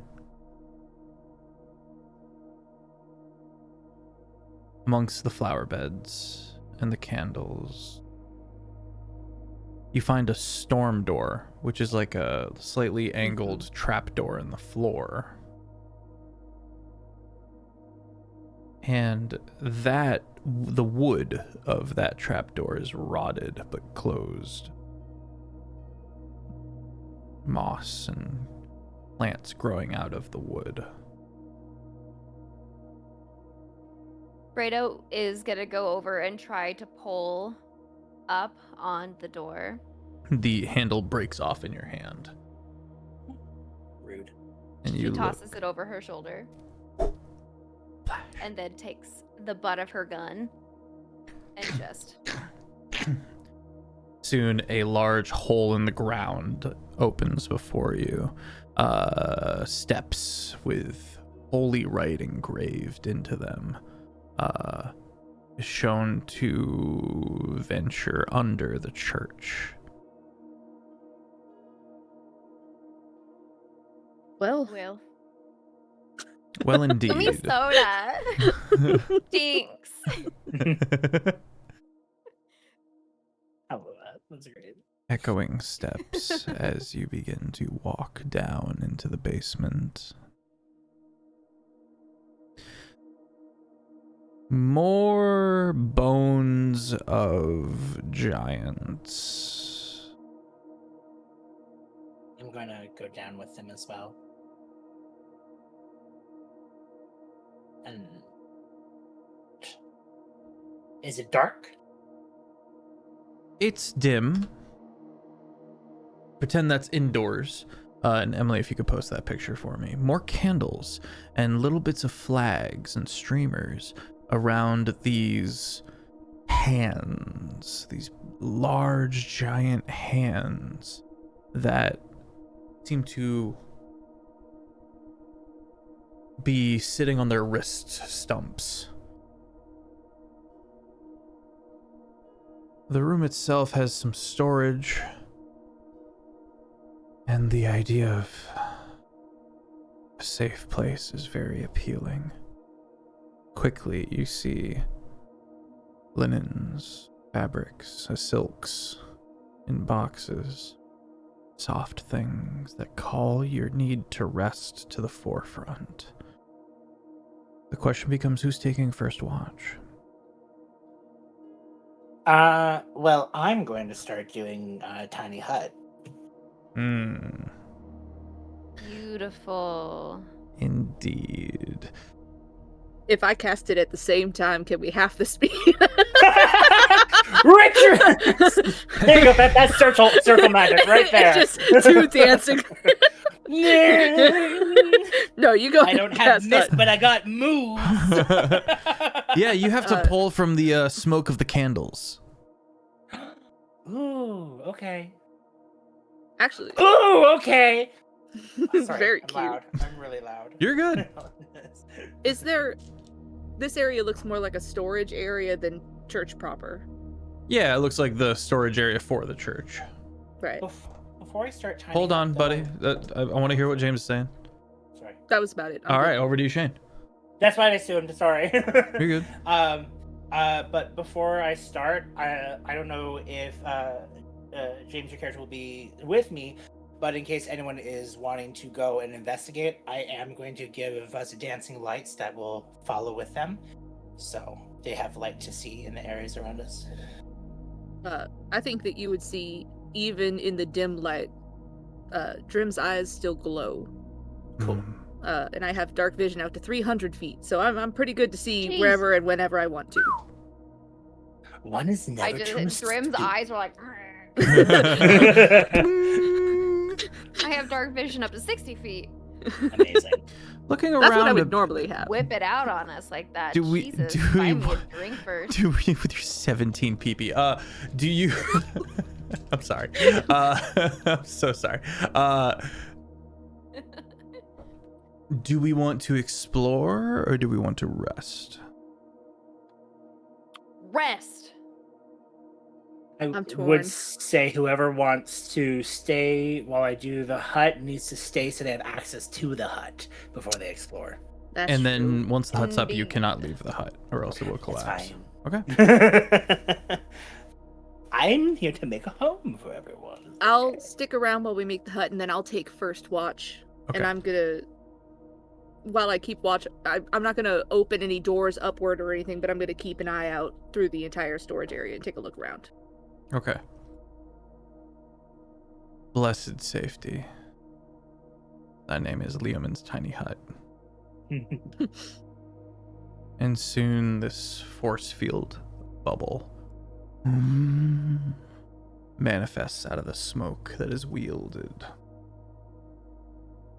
And once the other party members are tucked away, you take first watch.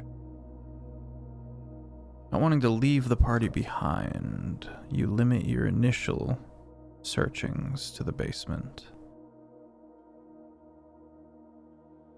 And you find a list of names inked on a scroll. Roll investigation.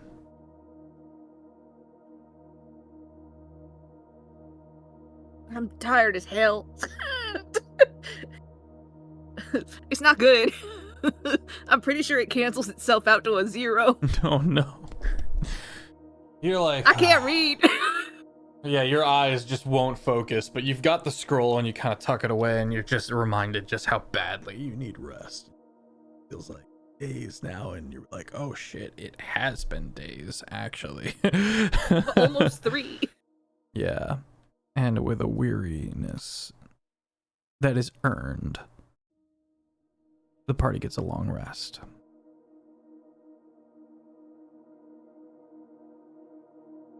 Down to 1 level of it. Oh no, now it's all levels are Yep. gone when you sleep. All right? levels of exhaustion are gone. Let's get a D100 roll from everybody. Everybody roll for me a D100. 87. 92. Oh no. Oh I totally no. rolled the wrong dice. Round 2, Electric Boogaloo. 72. Okay. We die. Yeah, you all just pass in the Drim night. dies in his sleep. Yeah, dies in your sleep. And you're always safe when you're dead. I got to my goddess's house and I was like, peace. Yeah, you're like, nailed it. That's a wrap. For the first time ever, Drim, Mm. since your eyesight has been returned to you, for the first time since your eyesight has been returned to you, you nod off on watch.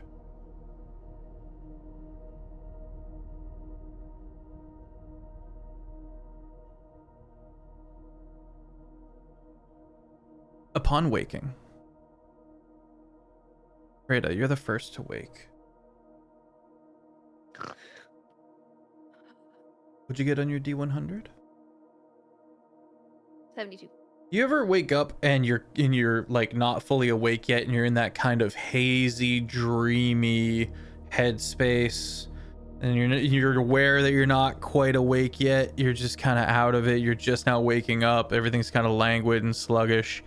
That's where you're at, as you're like a profound amount of sleep. You have gone past well rested into too rested. And yeah, you go to clear your eyes, And your nails are not talony, but they're long. They're very long, to the point where they're starting to curve a little. And your hair is longer.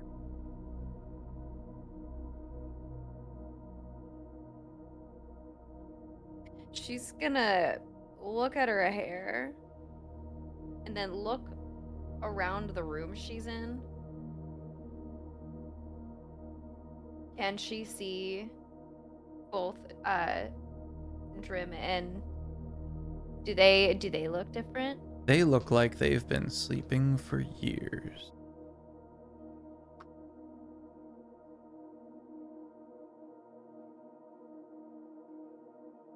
What the fuck? She's gonna walk over to Drim and try to shake her awake. Or shake him awake.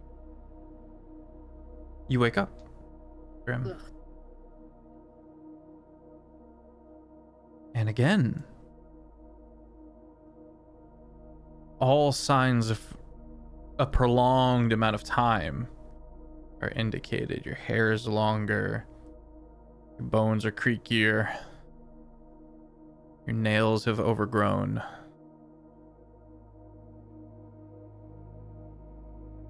I don't know what this would look like for Ilum. Well, so Ilum has watchful rest.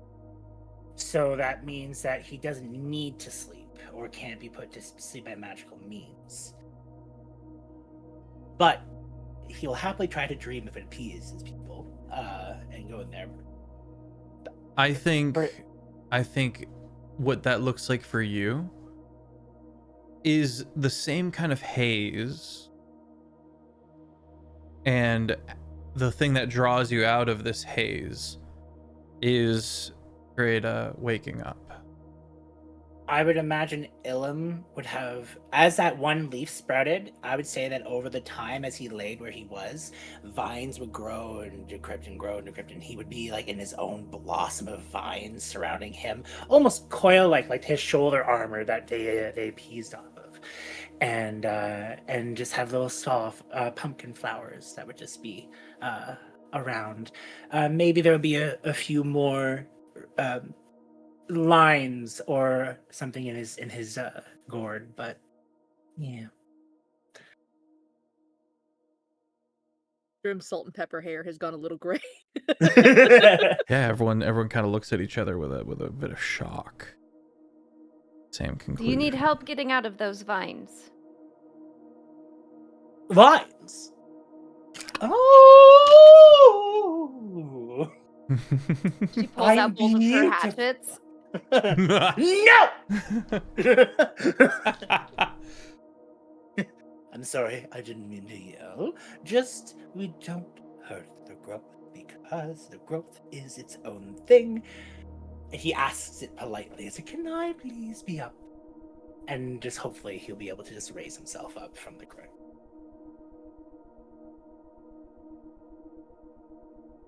Well, But thank you for your kindness. I'll be sure to return the favor. The growth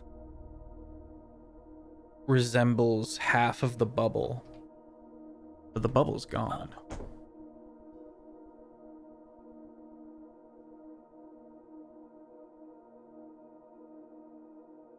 Bubble only lasts 8 hours.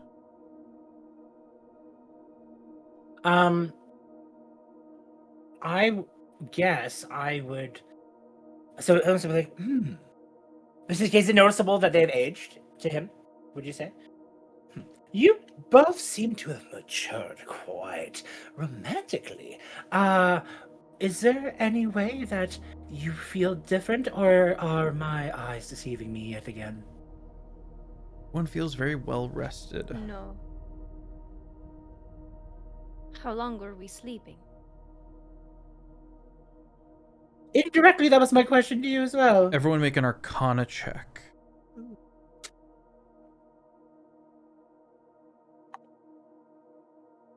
16. 6. 14. As many days as you rolled on your D100. Oh, 72. 92. What did I roll? Less than that. Yeah, it was somewhere in the 70s if I remember correctly. Yeah, 78, I think. I think so. Something like that. Yeah. Oh. Oh. Why? Why? Well, you must be hungry or thirsty. I'll fetch you something quickly to drink. He starts to trying to take his internal panic and put it into production, and starts going into his bags to try and make them comfortable. Are No. we hungrier or thirstier than we normally would be? A bit.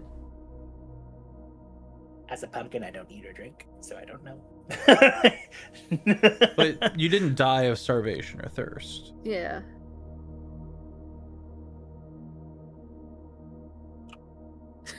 Indeed, the most disconcerting sensation is the physical sensation of sustenance hitting your body again after all that time. So A sip of water turns into like a gulp of water. It's just like And soon the party gathers themselves, disquieted but ready to move forward. Looking throughout this bottom area, you find rations, you find holy texts, a couple of holy artifacts.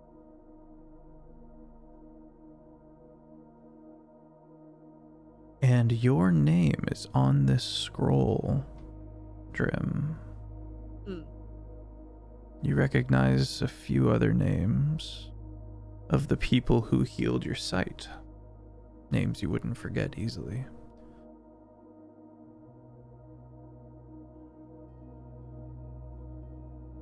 what's going on here? Because I ain't been here before. But my Someone there. name's...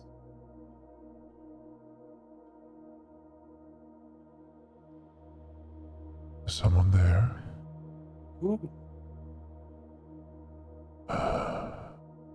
Immediately pulls hatchets out.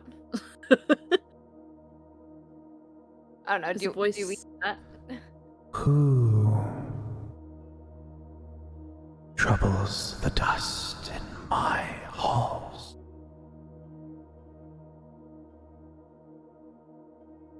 Show yourselves. You hear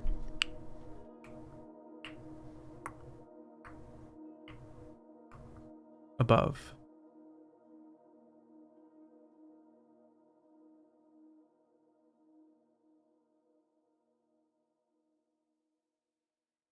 Worrying.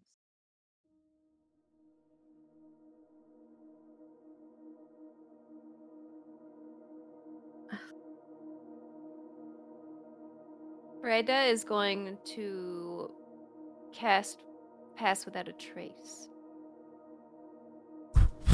Plus 10 to everyone's stealth.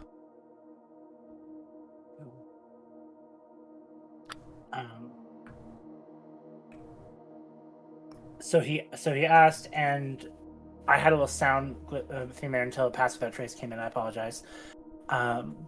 Did anyone give their names? Because we're hearing this voice from like above us upstairs, right? Yeah, and it seems to permeate everywhere unnaturally. Could I make an insight check on the voice to see what the vibe is? Is the vibe rancid, or is the vibe we did not check in with the rectory before we went downstairs? Like, Make an insight check at disadvantage. fair enough.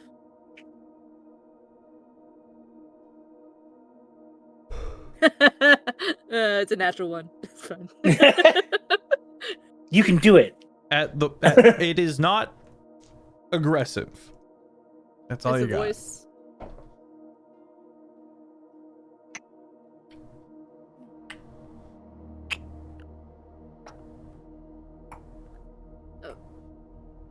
Folks, this is a church. It's should be a safe place. We may as well. It may be a safe place for some people, but it might not be a safe place for us.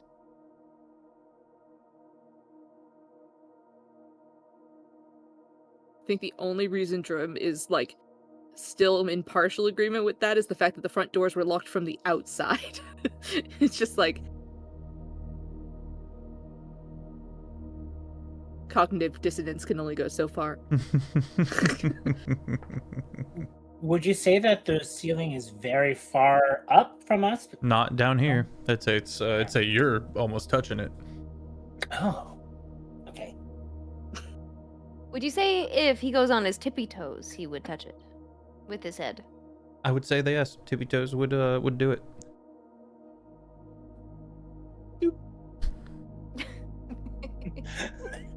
Rolling it. No, I'm just kidding. You are fighting the building. I will have shared the document that I found, the scroll that has my name on it.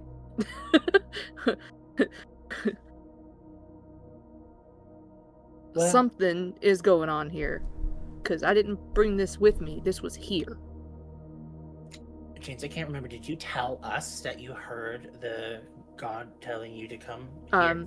No, I think he's getting into that now. Okay. Just like, there's something going. This is a church to my goddess. This is Mishakal's place. This is... Was a church to your goddess. Though I feel like I've done my best. And slowly coming down the stairs on the far end, an individual who looks a lot like the Stilt Walkers. Ilum, you've seen these Stilt Walkers in person. You see no stilts. But it's the same species of individual. I'm looking at the image and I see that it looks like it's floating. Is this being also floating? Yes. The Tippy Tappies are who accompanies this individual. A skeletal dog with roses wreathed and other red flowers all wreathed around and placed carefully. Skeletal kind of prowls down alongside. I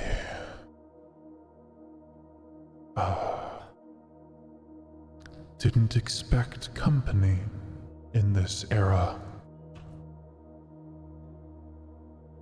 It's been some time.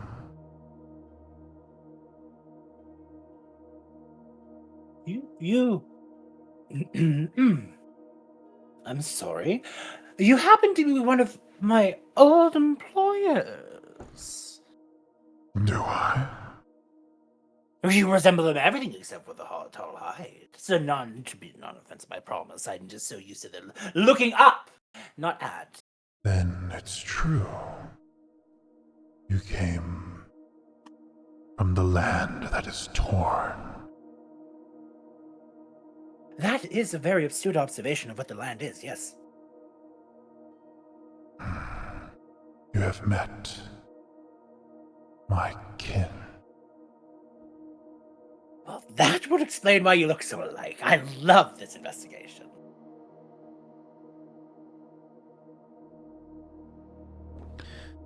Turns to regard the cleric. What I'm about to tell you is not absolute, but the hands that you stand between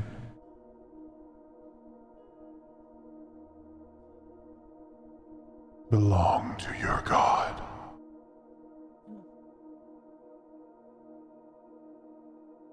A rough day for clerics, folks.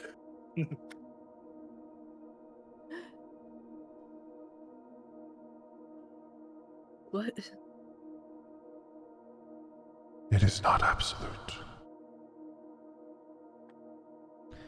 Merely localized. Here were born the cognoscenti.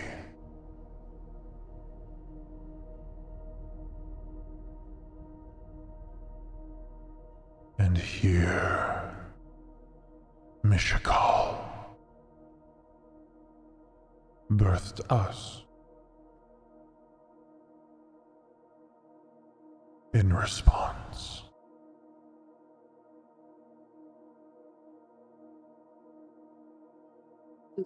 Cognoscenti.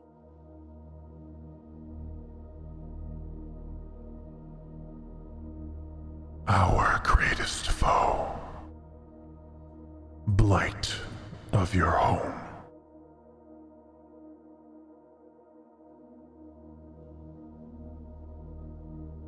An image is conjured before you of a flying individual, spear in hand, flag on spear, halo mantling the head and shoulders.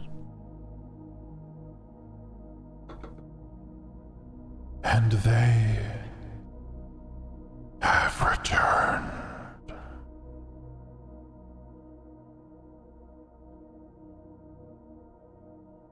They will be the death of us all. I'm sorry.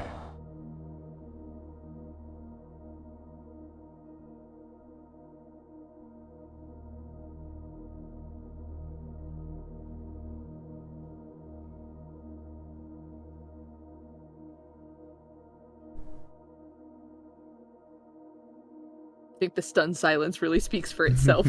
I do think that all three of them are just standing there like, So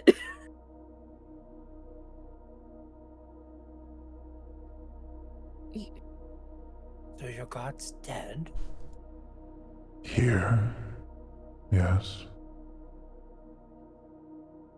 I'm so sorry, he says to... Oh, I keep forgetting the character's name. it's Drim. This is Drim. fine. Drim.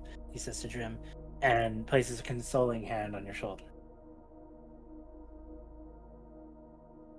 He's not gonna brush it off, but he does sort of step forward, like not away from it, but like just like trying Moves to step on. into the conversation, almost just head on. What do you mean here? What? Where is? Where? Oh, I don't know. Where is here? Oh my God, where's here? This She's a shifter, but she's from California.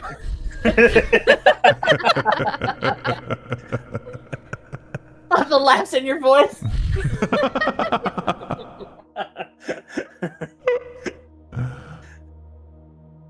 This land once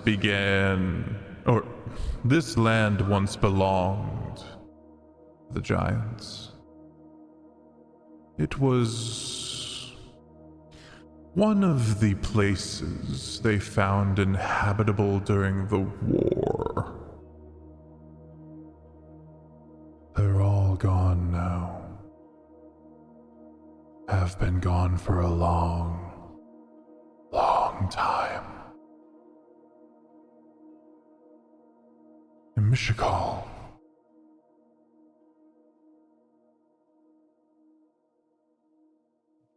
knew.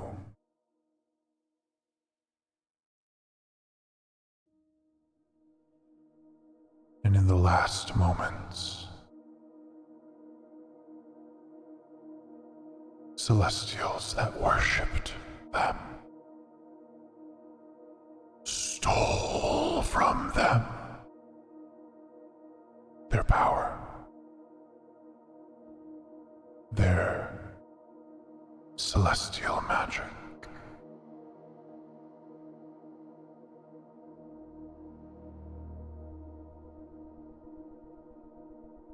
And soon, from the corpses,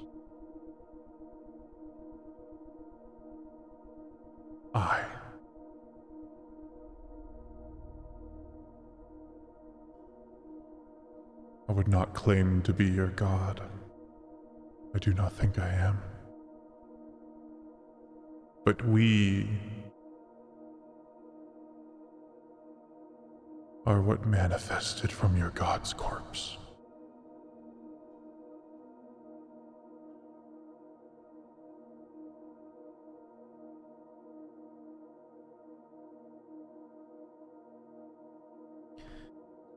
Some of us struck out,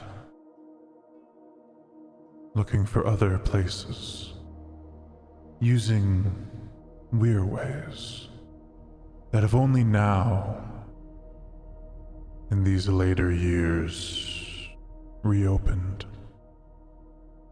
I know not why, but I was heartened. Imagine my disbelief when I found that my long-lost kin were slaughtering everyone who came through. I don't know why.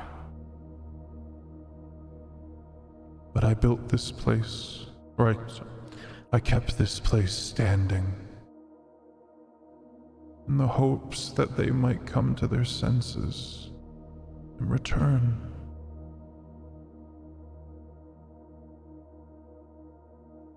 But why would you put a lock on the outside if you wanted them to return? A lock? There is a rusty chain Rust? closing the doors together. It's an action of sealing. I didn't know. I've not stepped foot out of this holy ground in I don't know how long. Well, would you like to? I can set us up a picnic. I don't know what would happen. Best adventures are unknown. Insight checks.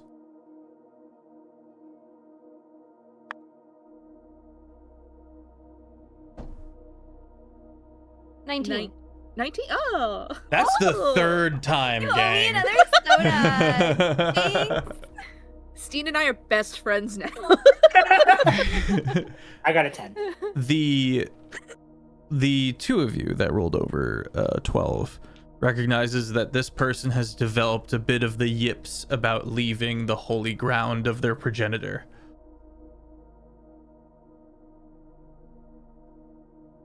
And it seems like an alien concept. They speak of the realm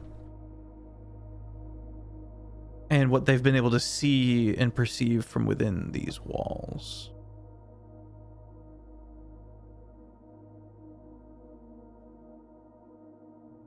You also sense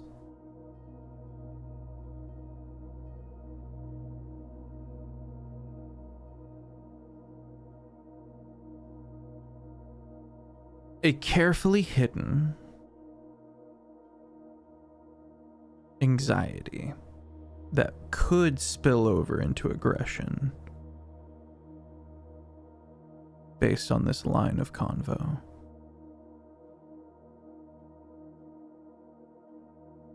Do you think your brethren were the ones who put the chain on the door? Maybe they don't want you to get out. Iron shackles.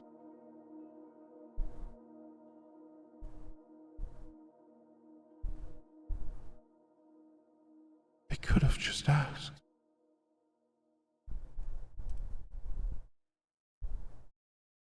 Well, I am one to ask. And this is why I asked for you to leave with us to go outside in the sun. But if you are worried, then no, of course not. We won't have to. We can always make pleasantries here. Come above, please. She seems to dodge your question. And as she turns and glides up the stairway, the rose-covered dog kind of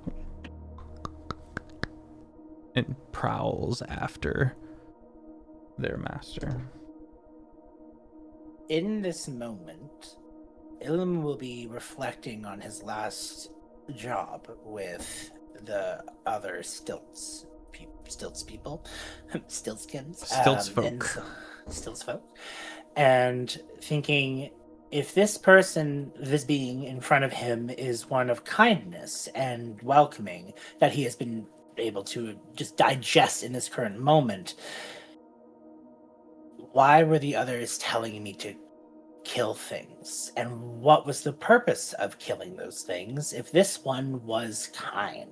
You chew on all this, and you're talking about two different dimensions that went off in their different histories. You know, they developed in different directions over a long period of time. And you consider this one, and you look to the cleric. Look at the holy symbol around his neck. And you look at the church. Music. This might have been a very different story if a cleric of the god of this church had not been here. Oh.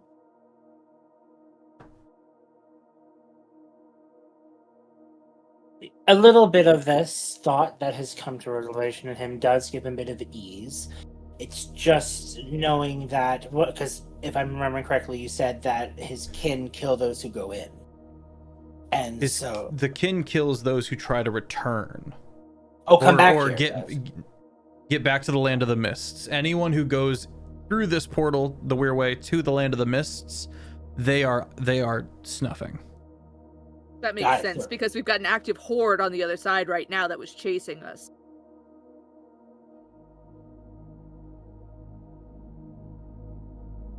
The question becomes,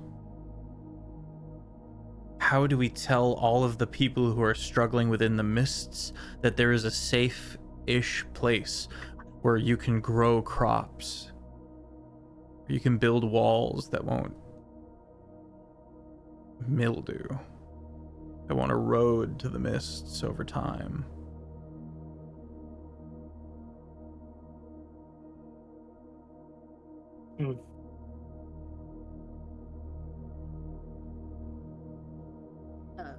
Before we follow the entity upstairs, Trim is going to hesitate down by the hands and just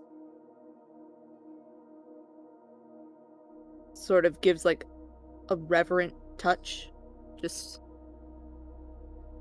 against one and then Lightly caress.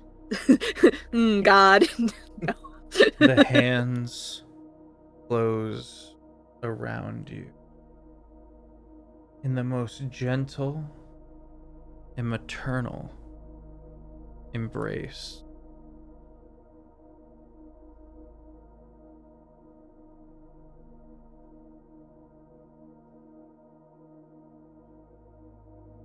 You have heroic inspo. I still haven't used my other one. Hell yeah.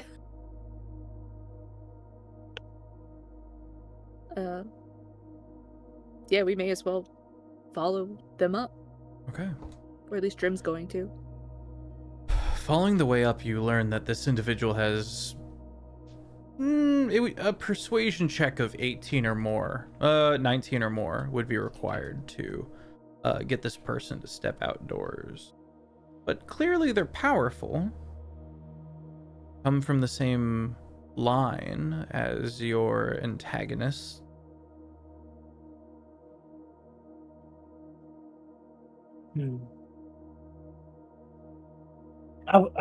Ilum is going to come off the thoughts that he's had and start focusing back on when he first was hired and given the gift to its kin of one of his quote-unquote children. And he looks to the being and be like, I wonder if you wouldn't mind partaking in a quick conversation with me. As I believe I have met your kin before, I want to make sure that there's something that you should know. And then he's like, and perhaps maybe if I show you what happened, you too would be able to maybe find a way to link together if that's such as your wish. And he's like, let me show you. And then he'll start from the light inside of his mouth of the jack-o'-lantern, he'll start puffing up some smoke, and it takes form in this gaseous vision in front of him as he casts encode thoughts. And he starts showing the memory to the kin of when he met the three stilts and gave over one of his seeds to them as showing an act of kindness where they bent down and happily accepted it. Would this happen to be the kin that you speak of?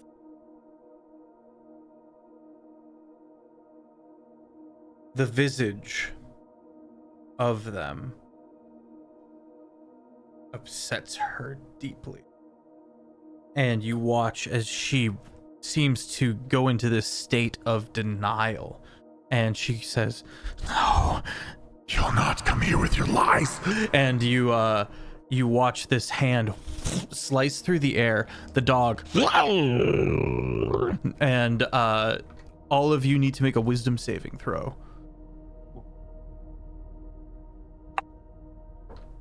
Is this magical by any means? Oh yeah. 14. 14. 19. 13. I rolled real low. All three of you fail. Ooh. And soon you are teleported. And you're outside the church. Ilum, who shared the memory, gets dumped in the ocean. Just splash! Salt water. Not good for your pumpkin head. Nope. And he you just starts you start- walking his. you pop up stuttering and spluttering, and you see the one ghost who curtsied trying to like help you out of the water as you are now by the rock. And the other two of you are on that rocky beach once again, sitting up 100 or so feet away, or many hundreds of feet away from the church, which is a wildly impressive display of power. And the question becomes, how do we convince this individual to help us so that we might be able to stand a chance against her kin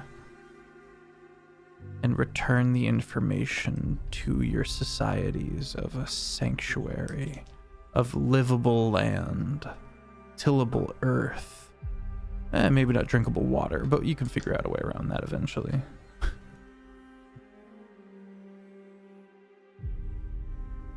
Guys, we've had a great place. Water's poison. But that's fine. There's a lot of it.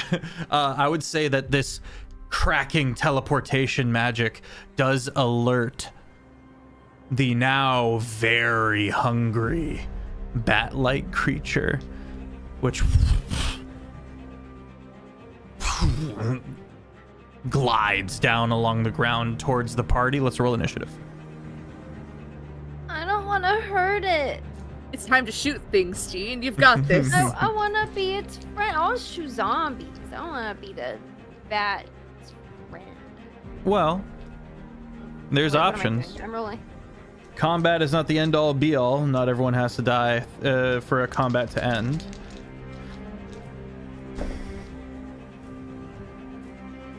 I rolled a nat 20. Yay! And so that's a Ooh. 23 for initiative. Okay. So that means everybody- 23 for Frida. Everybody here rolled a nat 20 this episode. Yeah. Hey, Oh, that's cool. nice. Yeah. What else we got for initiative? I got an 18. I got a rock. I got an 8. It's not a boulder. It's a It's a rock. rock.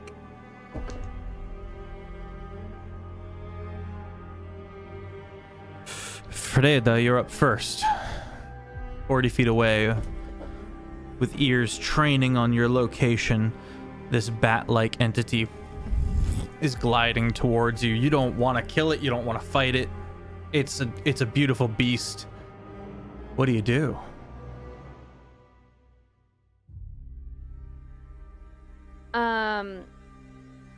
I would like it to cast animal friendship, please. Fef just went, uh-oh, my combat.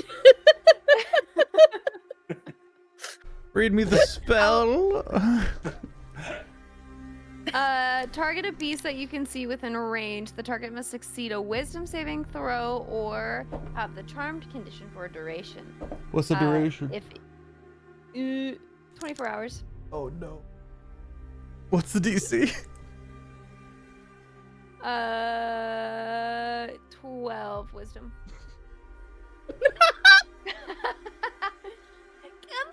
I rolled an 11. Oh, I rolled a 12, but it had a -1 to its wisdom. Okay, all right. The dice have decided I'll be nice. Okay. This whole adventure, Fef's dice have just been telling him, no, this is a happy story, actually. Here you We've go. avoided 4 combats. We've avoided zombie wave, we've avoided the things in the holes at the lake, and now we've avoided a fight with not only the bat but also the ghost entities. 5 fights actually. The church entity. Yeah, and the church entity. Okay. And the bat-like entity, and then its little snoot just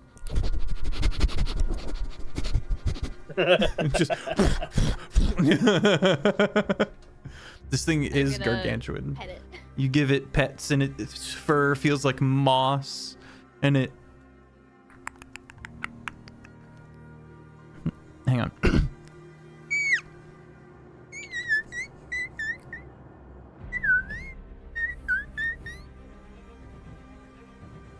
I love you. Kind of nuzzles up against you like the giant shag carpet that it is. Do you think that the entity might trust us now that we have giant bat? well, there's always a chance, but I truly think I should apologize because I did something that upset them greatly.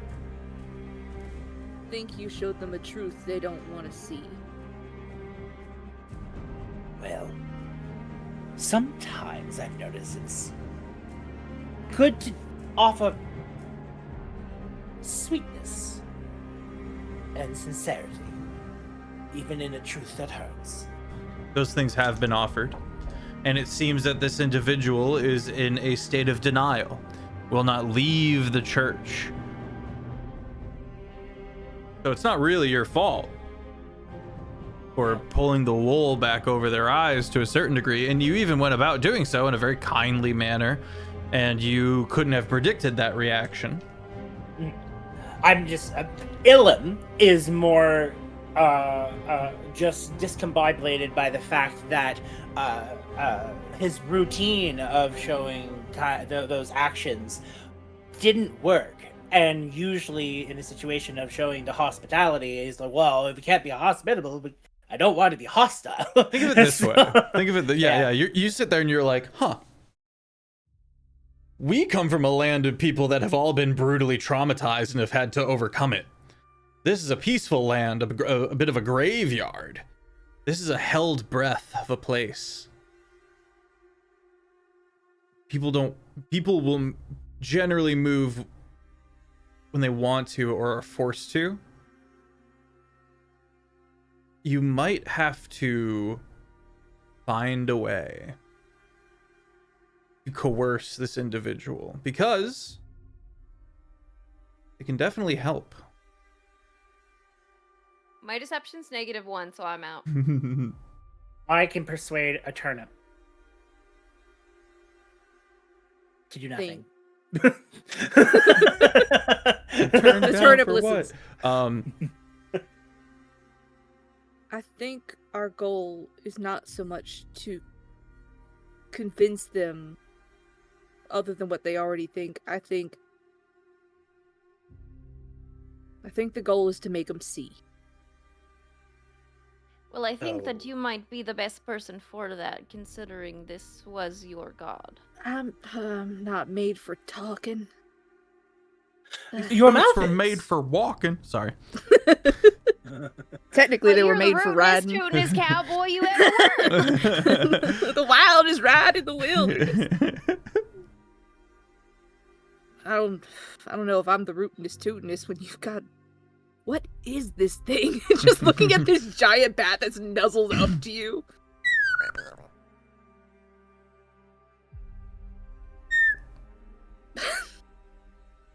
It's either a mat or a both. I like Both. It's a both. A both mat? Many Bothans died to get us this information. We're looking at Maisie's progenitor. No, I'm just kidding. Yeah. Um, This is Maisie's great grandma, yeah. ma'am. Nuzzles you. Freda.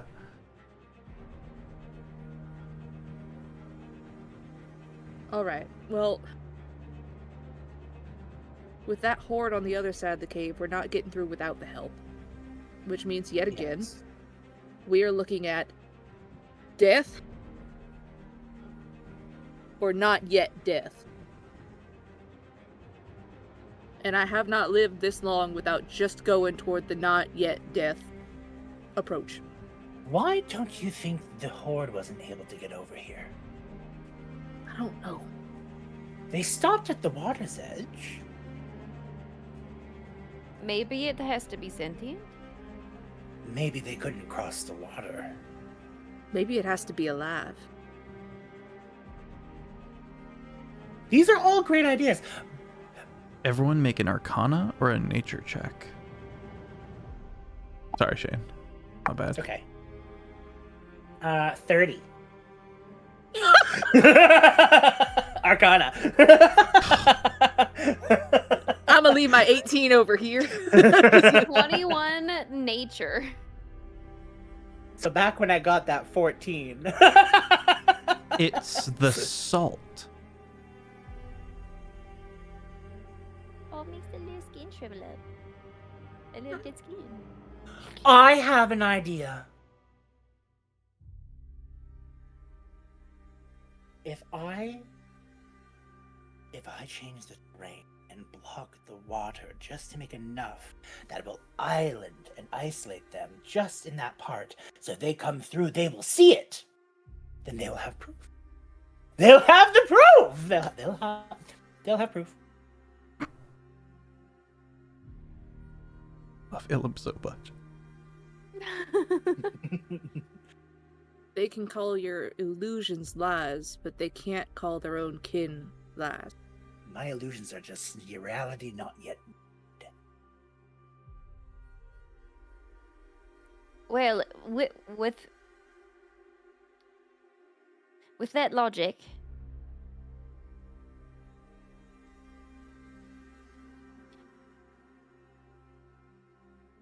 could we not trap the undead on the island Well, and just leave them there? we are.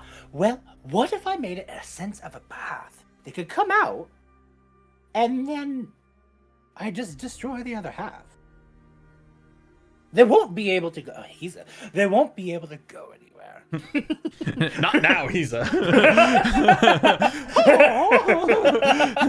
Just random bird. If Takes a shit. Well- Sorry. Oh no, a terror. Sorry. That was crass of me. if we get them through the they call it a weird way. Mm. If we get that horde or some of it through the weird way to prove to them that it's real, if the salt in the water's what's keeping them out, and they get stuck in that water, I don't know if they'll be stuck or if they'll be dead. And either Well- works for me. Yes, I like Can we the just like rubs of toss it. them with? We can just throw the water on them and see what happens. We're actually going to stay here for 3 years and start a salt making business. And then when we have enough. Pocket salt. My suggestion is this. I would have to stay close to my terrain so that I can keep it being real and whenever it fades. So, if you guys go to the door and open it, then I'm sure that it will be able to come out or look out and see what its kin has done.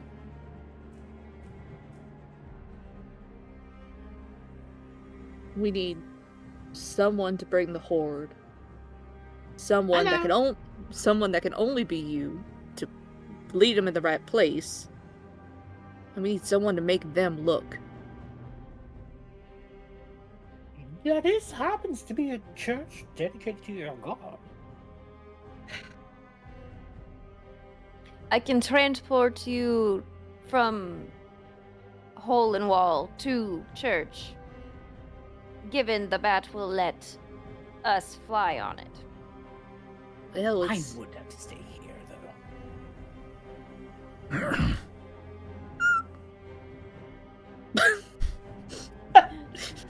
Will you let me up on you? And I'm gonna just like try to like kind of clamber on top. For the next hour, 24 hours, 12 hours, this is your ally and steed. Dope. So I'm gonna get up on top, and then I'm gonna pull out my rifle and like look around, and I'm going to like look at like a target off in the distance. Okay. It's just like a tree branch or like I don't know if there's a fruit on a tree or whatever. But I'm just gonna pick a target and I'm just gonna fire a shot. Good pumpkin. Shot rings out. The bat's ears flatten. I'm gonna scritch its head. Relaxes a bit. It'll take some while for it to get used to that, but this is your charmed ally. This is much better than horse. I don't know about that. Ilm's just nodding and agreeing with both in the back because, you know, his, like, butlerness. Like, yes. Yes, of course. Yeah. Oh no, they're in disagreement. Well, it only take me roughly about, say, 10 minutes to be able to make what I need. All right. And then I'll make it from there. So if you guys can give me a signal, I will do what needs to be done. And I'll Okay. wait here. Well, hop on so we can go to the hole in the wall. All right. I'll clamber up. kind of lay yourself It's just- out. It's like long-legged up. You just like high knee in And your it's just own. like It's just like knees he's- up, sitting in the Ah, Oh, wait. I don't know how to sit on a bat. You know, this is giving me Horse. like Ark Survival, right? With like really long legs, and you're rolling on the doty. Oh, it's just Oh out my here. yeah, it's like a massive flying carpet of moss with little pink ears that you're used Love it so much. on echolocation. And I didn't quite get who was going where with the plan, but it sounds like we're flying over to the hole. I'm in the same boat. I feel that Yeah. I'm being dropped off at the hole, but I don't want to be at the hole because I don't need to be at the hole. right. just You want- need to make the terrain. I just need to make the train, and I can be within 300 feet. of So it. you get by Yeah. 300 feet of the hole, and you Yeah. are dropped off. And then, are we both going in to open up the pathway basically to let the horde in?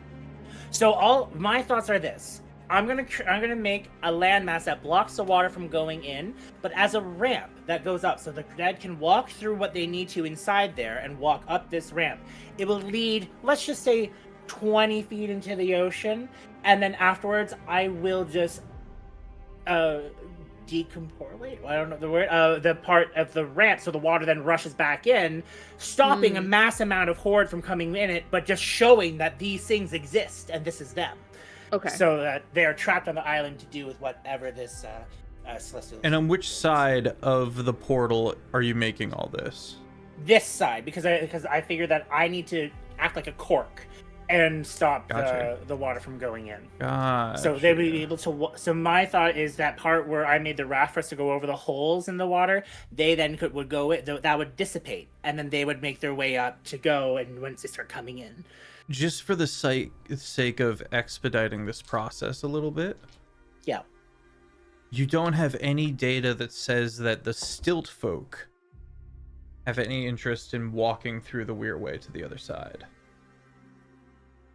And it's their kin we're trying to show them. Oh, that was the zombies. Okay. The stilt folk seem to be controlling the zombies, and the zombies are the ones that are thwarted by the salt water. And that's why I thought if I stopped the water, they could walk here. But the stilts folk have no interest in crossing that threshold. Their interest lies in killing anyone who steps through.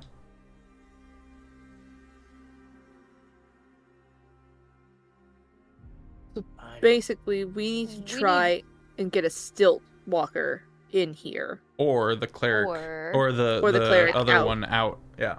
Yeah, that's what I was just thinking. Plan would be good to show horde, but not necessarily stilt walker. Gang. Wait. Or oh, go ahead. I would like to go back to the church and try to talk to Okay. this thing again. Alrighty.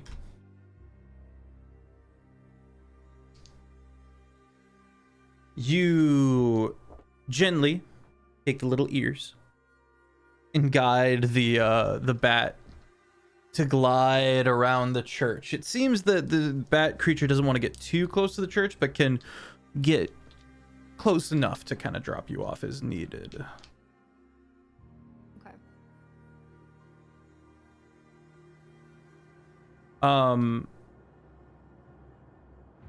Check the side chat, gang.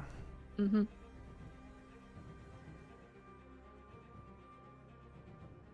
Freda.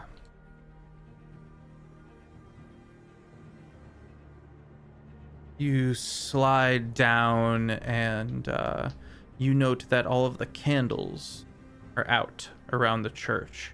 The flowers having regrown over where the trap door was. We're gonna grab our second break real quick, and we'll be right back. What are you doing with me, Christina? Shit, I'm so sorry. I was drinking water. What a battle. Okay.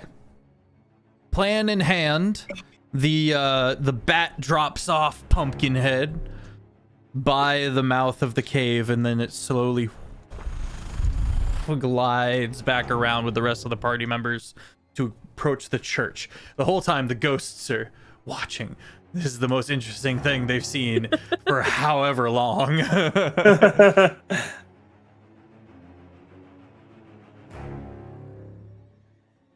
Freda and Drim. You see the individual pacing, upset, floating back and forth within the church. Through the windows. The odd thing that I think Freda would note is that the chains are gone on the front doors, the rusty lock.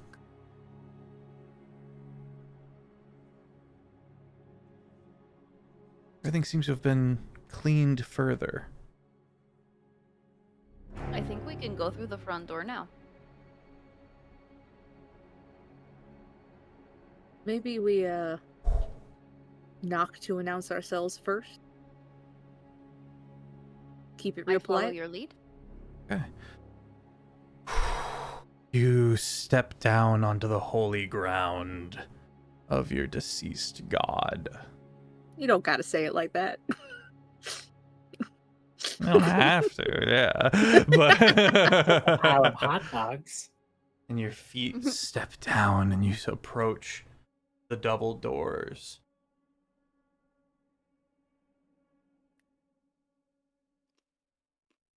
Bong, bong, bong.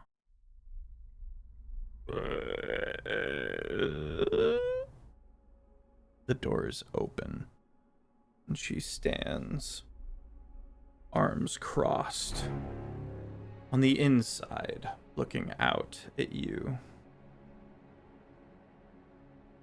Ma'am.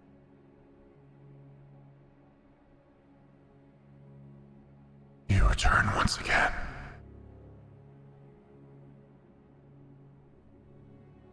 I'm not one for giving up.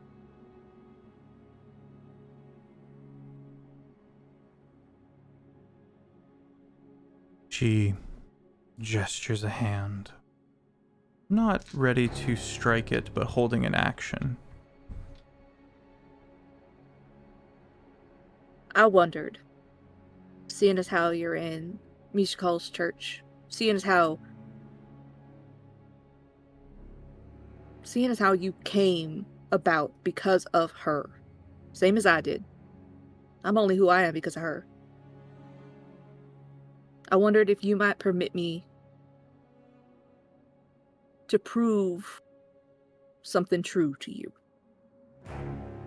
Roll persuasion or religion.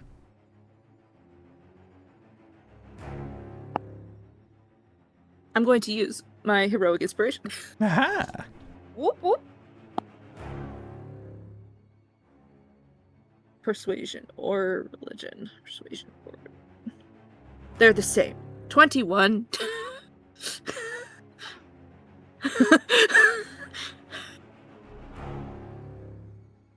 What? I just did. You were so like, oh, I'm not good at this. This ain't my thing. Well, to be fair, I rolled a 19, and that's only because I rolled a nat 1 and I used the I was heroic just ready for so much inspiration. worse. Invoking the name of their progenitor as a cleric of this celestial. You see her eye twitch a little. I called Mom. Mom said it's my turn with the truth.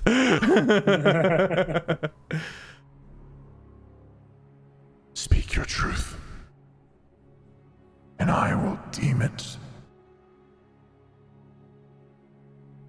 You look like a very accomplished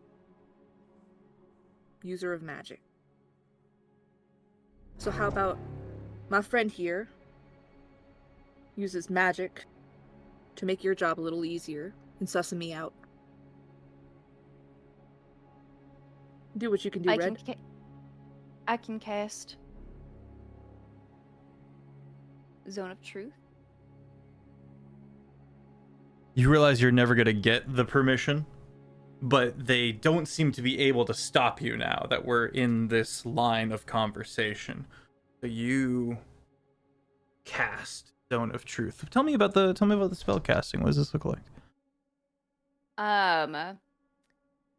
So she kind of just like rubs her fingers together and claps.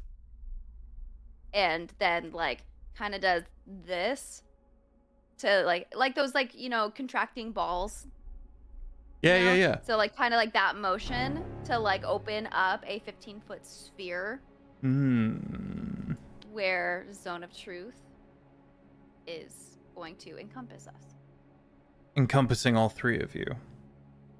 It's a 15-foot radius in a sphere.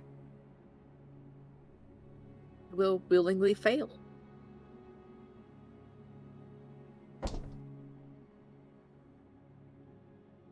Go on.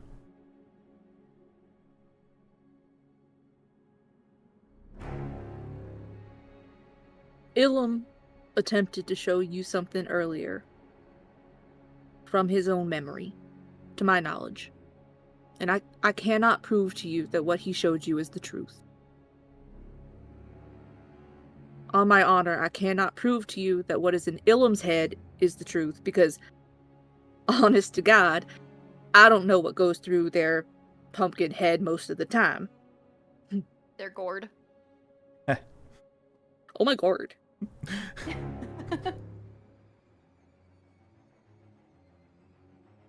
But I do know what my lady teaches.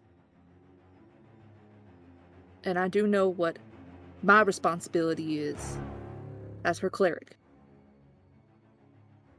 My responsibility and the responsibility of all her children is to restore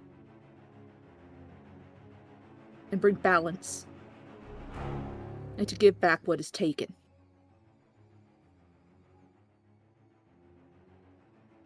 Now, I got a family. And my whole life, all I've ever wanted to do is fix a world that I barely remember. So that I can give that world back to them.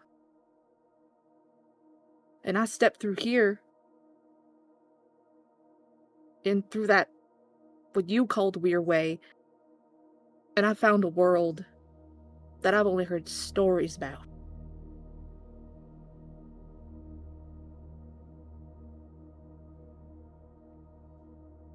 And I can't know what did or didn't happen to Mishakal, and I can't know how or why you came to be in her place, but I do know that if you came from her and you cared enough to stay here and keep her temple, then you care enough to follow her rules.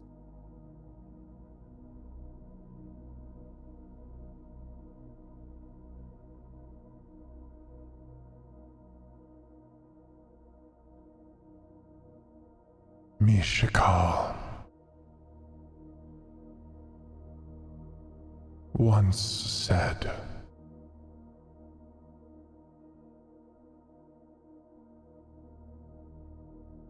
how surprised she was that everything of note, if you look close enough,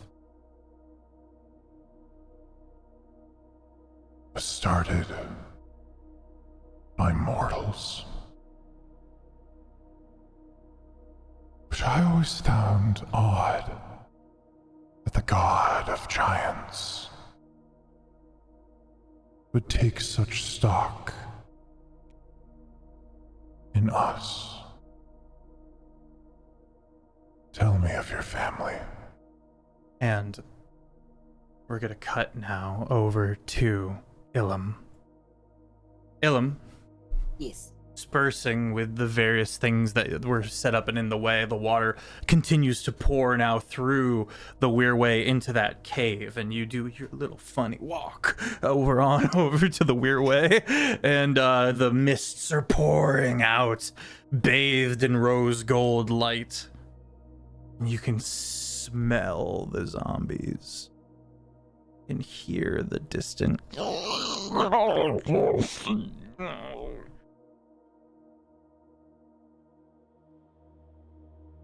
what do? This is where, I'll be honest, I'm a little lost.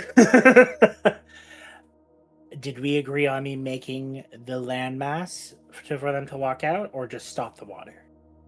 I think you get to choose what to do here. I think they both had their benefits. Yeah, I don't think. okay. Yeah, Okay, so with hallucinatory terrain, I'm going to do the part that creates the landmass for safety purposes, and so that what it just looks like is back within the misty areas. He Sorry. swoops with them. You're going through the weirway? No, the to mist do coming this? through. Okay. Yeah. So the mist coming through, and so he was like, oh, it's kind of like feeling it good again, but he also enjoyed the smokiness from this place that felt more, I don't know. Yeah, dry mist. Yeah. So in this sense, he's gonna split the difference and play with the pollen in the air from all the life that's going around.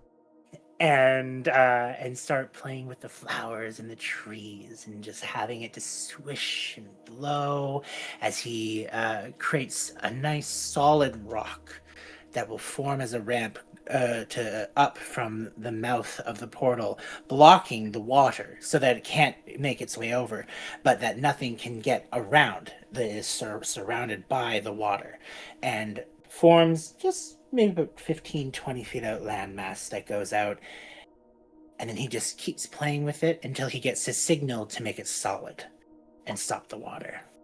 You look back in the fog, in the pollen and the smoke, obscure any notion of the ability to see a signal from the others. And you turn just in time to see the first putrid step. The first zombie.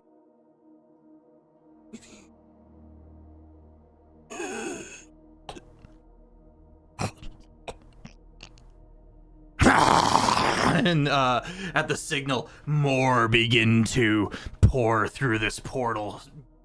Now that they can get around the water and begin to pour into this cave around you. Mm-hmm. He will start making his way back and making himself stand on top of the salt water so that if they keep you safe. But you watch one recklessly get down into the water and just dissolve. Ooh. Okay. I like grab buckets and go back. Tidal wave. Right? And so he keeps himself safe while maintaining the reality of it and just constantly looking back to see what it is. What it is. It's just in case he can. Just like he's like, I'm a little scared, but yeah, it's they're surrounding you at this point. I wasn't making myself available to be surrounded. Okay, they are pouring and filling the cave wherever they can. Yes, and so I'm outside the mouth of the cave, but I stopped the water to raise up the land so they could walk out of it to go onto that. Gotcha. But they can't jump off to get anywhere safe. Yeah. Looking back, Freda, you see the horde now pouring into these lands. Oh, fuck. It looks like the Pumpkinhead. I can't keep an accent to save my fucking life. Looks like the Pumpkinhead. Looks like the Pumpkinhead brought through the zombies.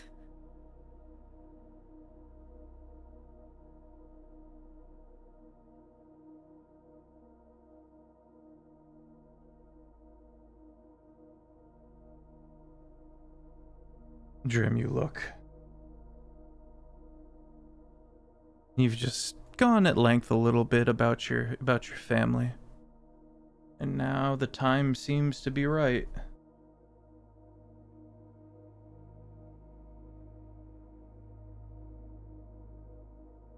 I told you about my family. Now I don't know the truth about yours. But I'm willing to give you the chance to show me, just like you gave me the chance to show you my truth. All you gotta do is show me. Roll persuasion. And I'm gonna thank Or Kiki in advance. religion. because I have that one other inspiration left, buddy. And we're gonna need it. No. We're gonna use a different dice. Oh god, wait, hang on. Wait. Oh man, everything's kind of on this die roll. Everything's kind of on this die roll. Yeah, everyone give your good vibes. Everyone send the... Good vibes. No shit. Natural 20. Let's go! I'm taking a picture to put in the chat. I'm taking a picture to put in the chat. Oh, the stress. Oh, the stress. Nat 20, let's go. Oh my god. Whoa, God in heaven. The dice did tell a story tonight. It really did. Seeing the axe and the machinations of her wayward kin,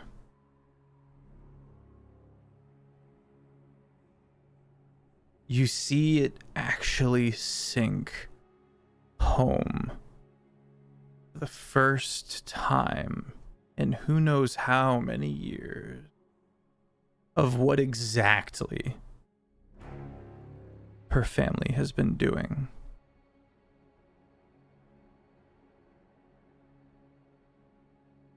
Atrocities. In the name of defying atrocities is still atrocities. And you watch her take her first step out of the church and turn her baleful eyes on the horde. Ilum. The flow of water stops. And you have a panicked moment. And then the light that was at your back goes out. You peer through the fog and the pollen. And there's some massive something taking form, and you need to make a dexterity saving throw as a tidal wave of salt water is hurled through the Weirway. The DC is 22. Oh no! Our pumpkin! Our boy! You're muted, buddy. Okay, well, let's see if I can do something to make this better. Give me a sec. We're about Steve, to lose quick. our gourd. Steve, quick! On the bat! Get him! Flight of the Valkyries starts to play. Ears full tilt. The bat immediately begins to, surprisingly fast, weave at the sight of the tidal wave forming. Unless I get a nat 20, there's nothing I can do. Jane has inspo. Oh, Jane is thank you, chat. info. Hopefully this is a nat 20, please be. It is worse. Do I have anything?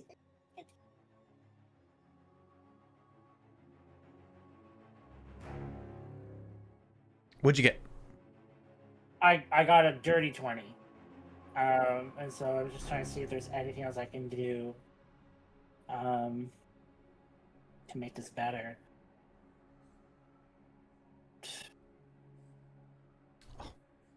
Pinning. Good.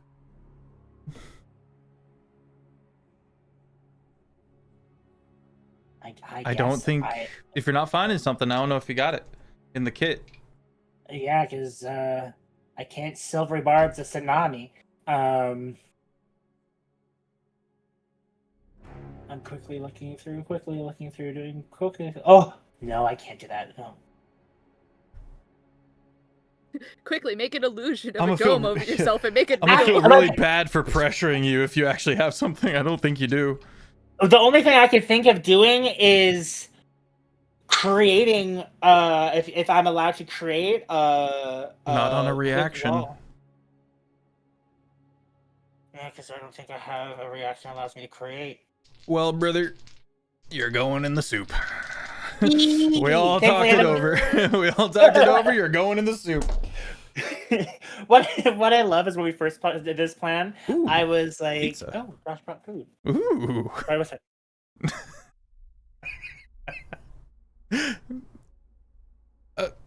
Frida, Kiki. you blitz as fast as you can. Surprisingly fast to make a deck save to stay on the bat.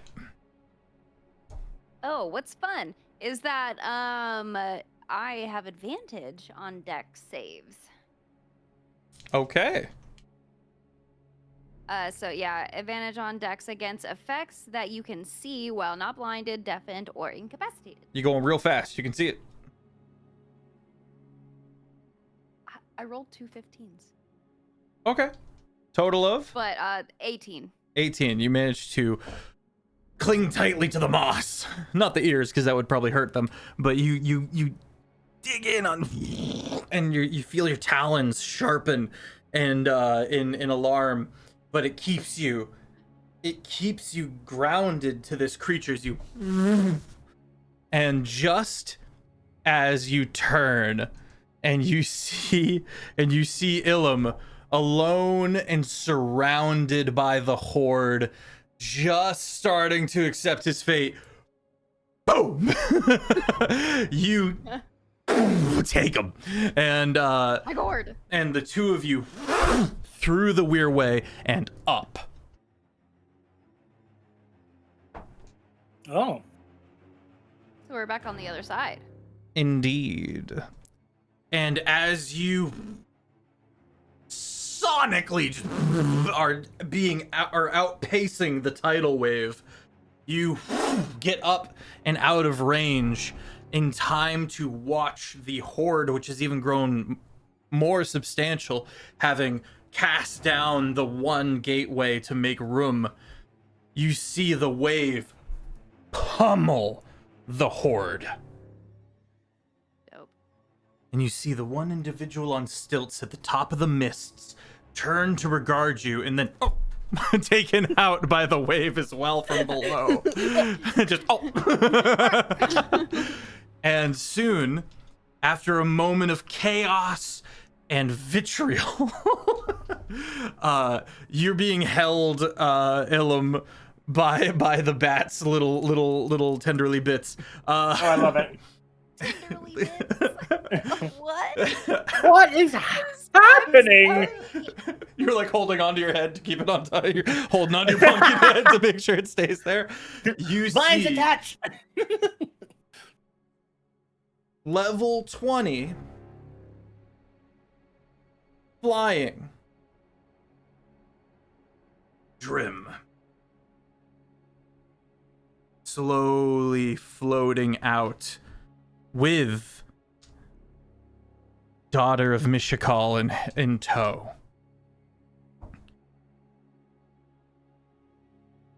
And we end our episode as the two different bloodlines of Mishakal collide in brutal combat. That's where we're going to leave off for the night. Chat, thank you so much for being here. Stick around. We are going to be doing a raid. I hope you enjoyed this. I didn't tell the party that this was just going to be like a crazy lore drop. But the more I thought of the idea of it from the other night, the more I was like, this has the sauce. I hope you all enjoyed this addition to the lore, and it will help you with your future schemes and theories. I'm Sir Pfeffers, the primary dungeon master of the Long Shot Table, and I have with me some phenomenal creators. Do give them a follow. As the party escapes to go bring in the good news that there is somewhere that food may grow, that the sun can reach. It's reachable by anyone if they can make the journey. Steen! Sorry we didn't get to have any combat, but what an episode, huh? Goodness Yeah, gracious. it's so good. I still shot my gun once, Hey. so that's cool. I still got that. I took a shot. Yeah, tell us about yourself. Yeah, I'm Christina Steen or Stinker, whichever you want to call me. Yeah, I played Freda this episode. I hope to get to play her again one day, and maybe I'll actually stay in character the entire time. Who knows? We'll see. But what an episode! That was all a lot of fun. I'm sorry we foiled a lot of your plans. It's part of the job. Yeah, it's good though. It was fun. It was Very fun. good. At least I didn't have the Rapier of the Plains again for more chaos. But yeah. But yeah, I hope to continue the story at some point. But yeah, you can find me by looking up Stinker STENKER on the internet. We are going to be at the Oregon Ren Fair the last weekend of this month, so it is the Pirates weekend, and my husband is the featured creator for the weekend. Let's go. And we have our whole motley crew, and we're gonna be up to shenanigans that whole weekend, and I hope to see some of your lovely faces there. And otherwise, yeah, that's kind of it. I'll pass it off to Shane. Hi everyone, my name's Shane Wellies. Lovely to meet you. Hope you had a wonderful time tonight. It was very fun getting to get back into the mists, as they are a world that is very confusing to me, and I can't wait to learn more about it. This lore drop tonight definitely was a lot of stuff with a lot of triggering words from other campaigns. And so, Real quick, Shane, you're the Yeah. reason that this episode was able to happen. Sika. Because oh of my Sika- god! Because of Sika learning and kind of breaking that seal a little bit, and discovering the Mistlands, because you, Sika, know that it's actually the ethereal plane, and the Torn land that's referenced is how the ethereal and the physical are overlapping here. That's how we got the mists, in part. Guys, go check out the YouTube with Terraform, where we were in this one place and a giant portal opened up and we threw a bird in and it came back as an egg. Great place to, but watch it all. But Things yeah. referenced here as well in this episode, Yep. just in the other direction. But 100% go check out on Tuesday nights Terraform, where I play Sika, the College of the Road bard, Luminen, who is our fun little lunar eclipse. And yeah, but tonight was great. Ilum coming back is wonderful. I missed this boy and I was so happy that I got to do him again. Who knows where his future goes, but he will plant the seeds wherever they need to go. And he's probably very happy he's not covered in salt water. Yeah, when you're going that fast, you dry off really quick. But this has been wonderful. Honestly, like, if you guys watch every campaign that goes on and can piece together this jigsaw puzzle from the inside out that it is, you will totally love it. It is. I don't want to make it sound hard, but it's just like it's like doing that, and you're seeing the picture, like, oh my god, there it is. So That means a lot. Thank you definitely. so much. Yeah, definitely go check it out. But yeah, thanks for being here. Please check me out on my other platforms and stuff of that sort. And it was lovely being with you all. I'll pass it over to James. Hi, I'm James. I also go by Hugger Muggard here on the internet, and I am one half of Duel Master's Guide. My other better half, who gave me that nat 20 tonight with inspiration, is Kiki Does Stuff, who you know from Thistle and Quill on Sunday nights. And together we are Duel Master's Guide, where we double DM at the same time. And if you want to catch us this summer here on Longshot, you can do that, as we will be DMing on Mondays with our brand new summer series, LARP. L-A-R-P. That's LARP. And we're going to take you on a fun romp through a LARP set in New Mexico, and some shenanigans will ensue, and Fef will be there, and some other familiar faces will be there, and some unfamiliar faces will be there, and we're gonna have a wonderful time. And I can't wait to be here on Longshot just a little bit more here and there. It was nice to finally bring in Drim and some other things that might or might not be in the works. Who's to say? Who's to I'm gonna say? give it back to the humble DM of the Longshot table, Fef. That's me. I'm Fef. If you enjoyed this, go over to the YouTube Longshot, and if you'd like to get closer to our community, head on over to the Discord. And James is right, we got the summer series right around the corner. We have multiple campaigns coming down the line. I'm very excited. And tune in for more as we gear up for season 8. There is a whole bunch of surprises that we've been cooking this year that we're gearing up to finally reveal to everybody. So do tune in, head on over to the Discord and vibe. You're gonna love it, I promise. Everyone pile into this raid. In the meantime, we're gonna kick it with the J, veteran of the Longshot table, Phenomenal Bean. And have a good night. I'll see you on Thursday. Bye-bye.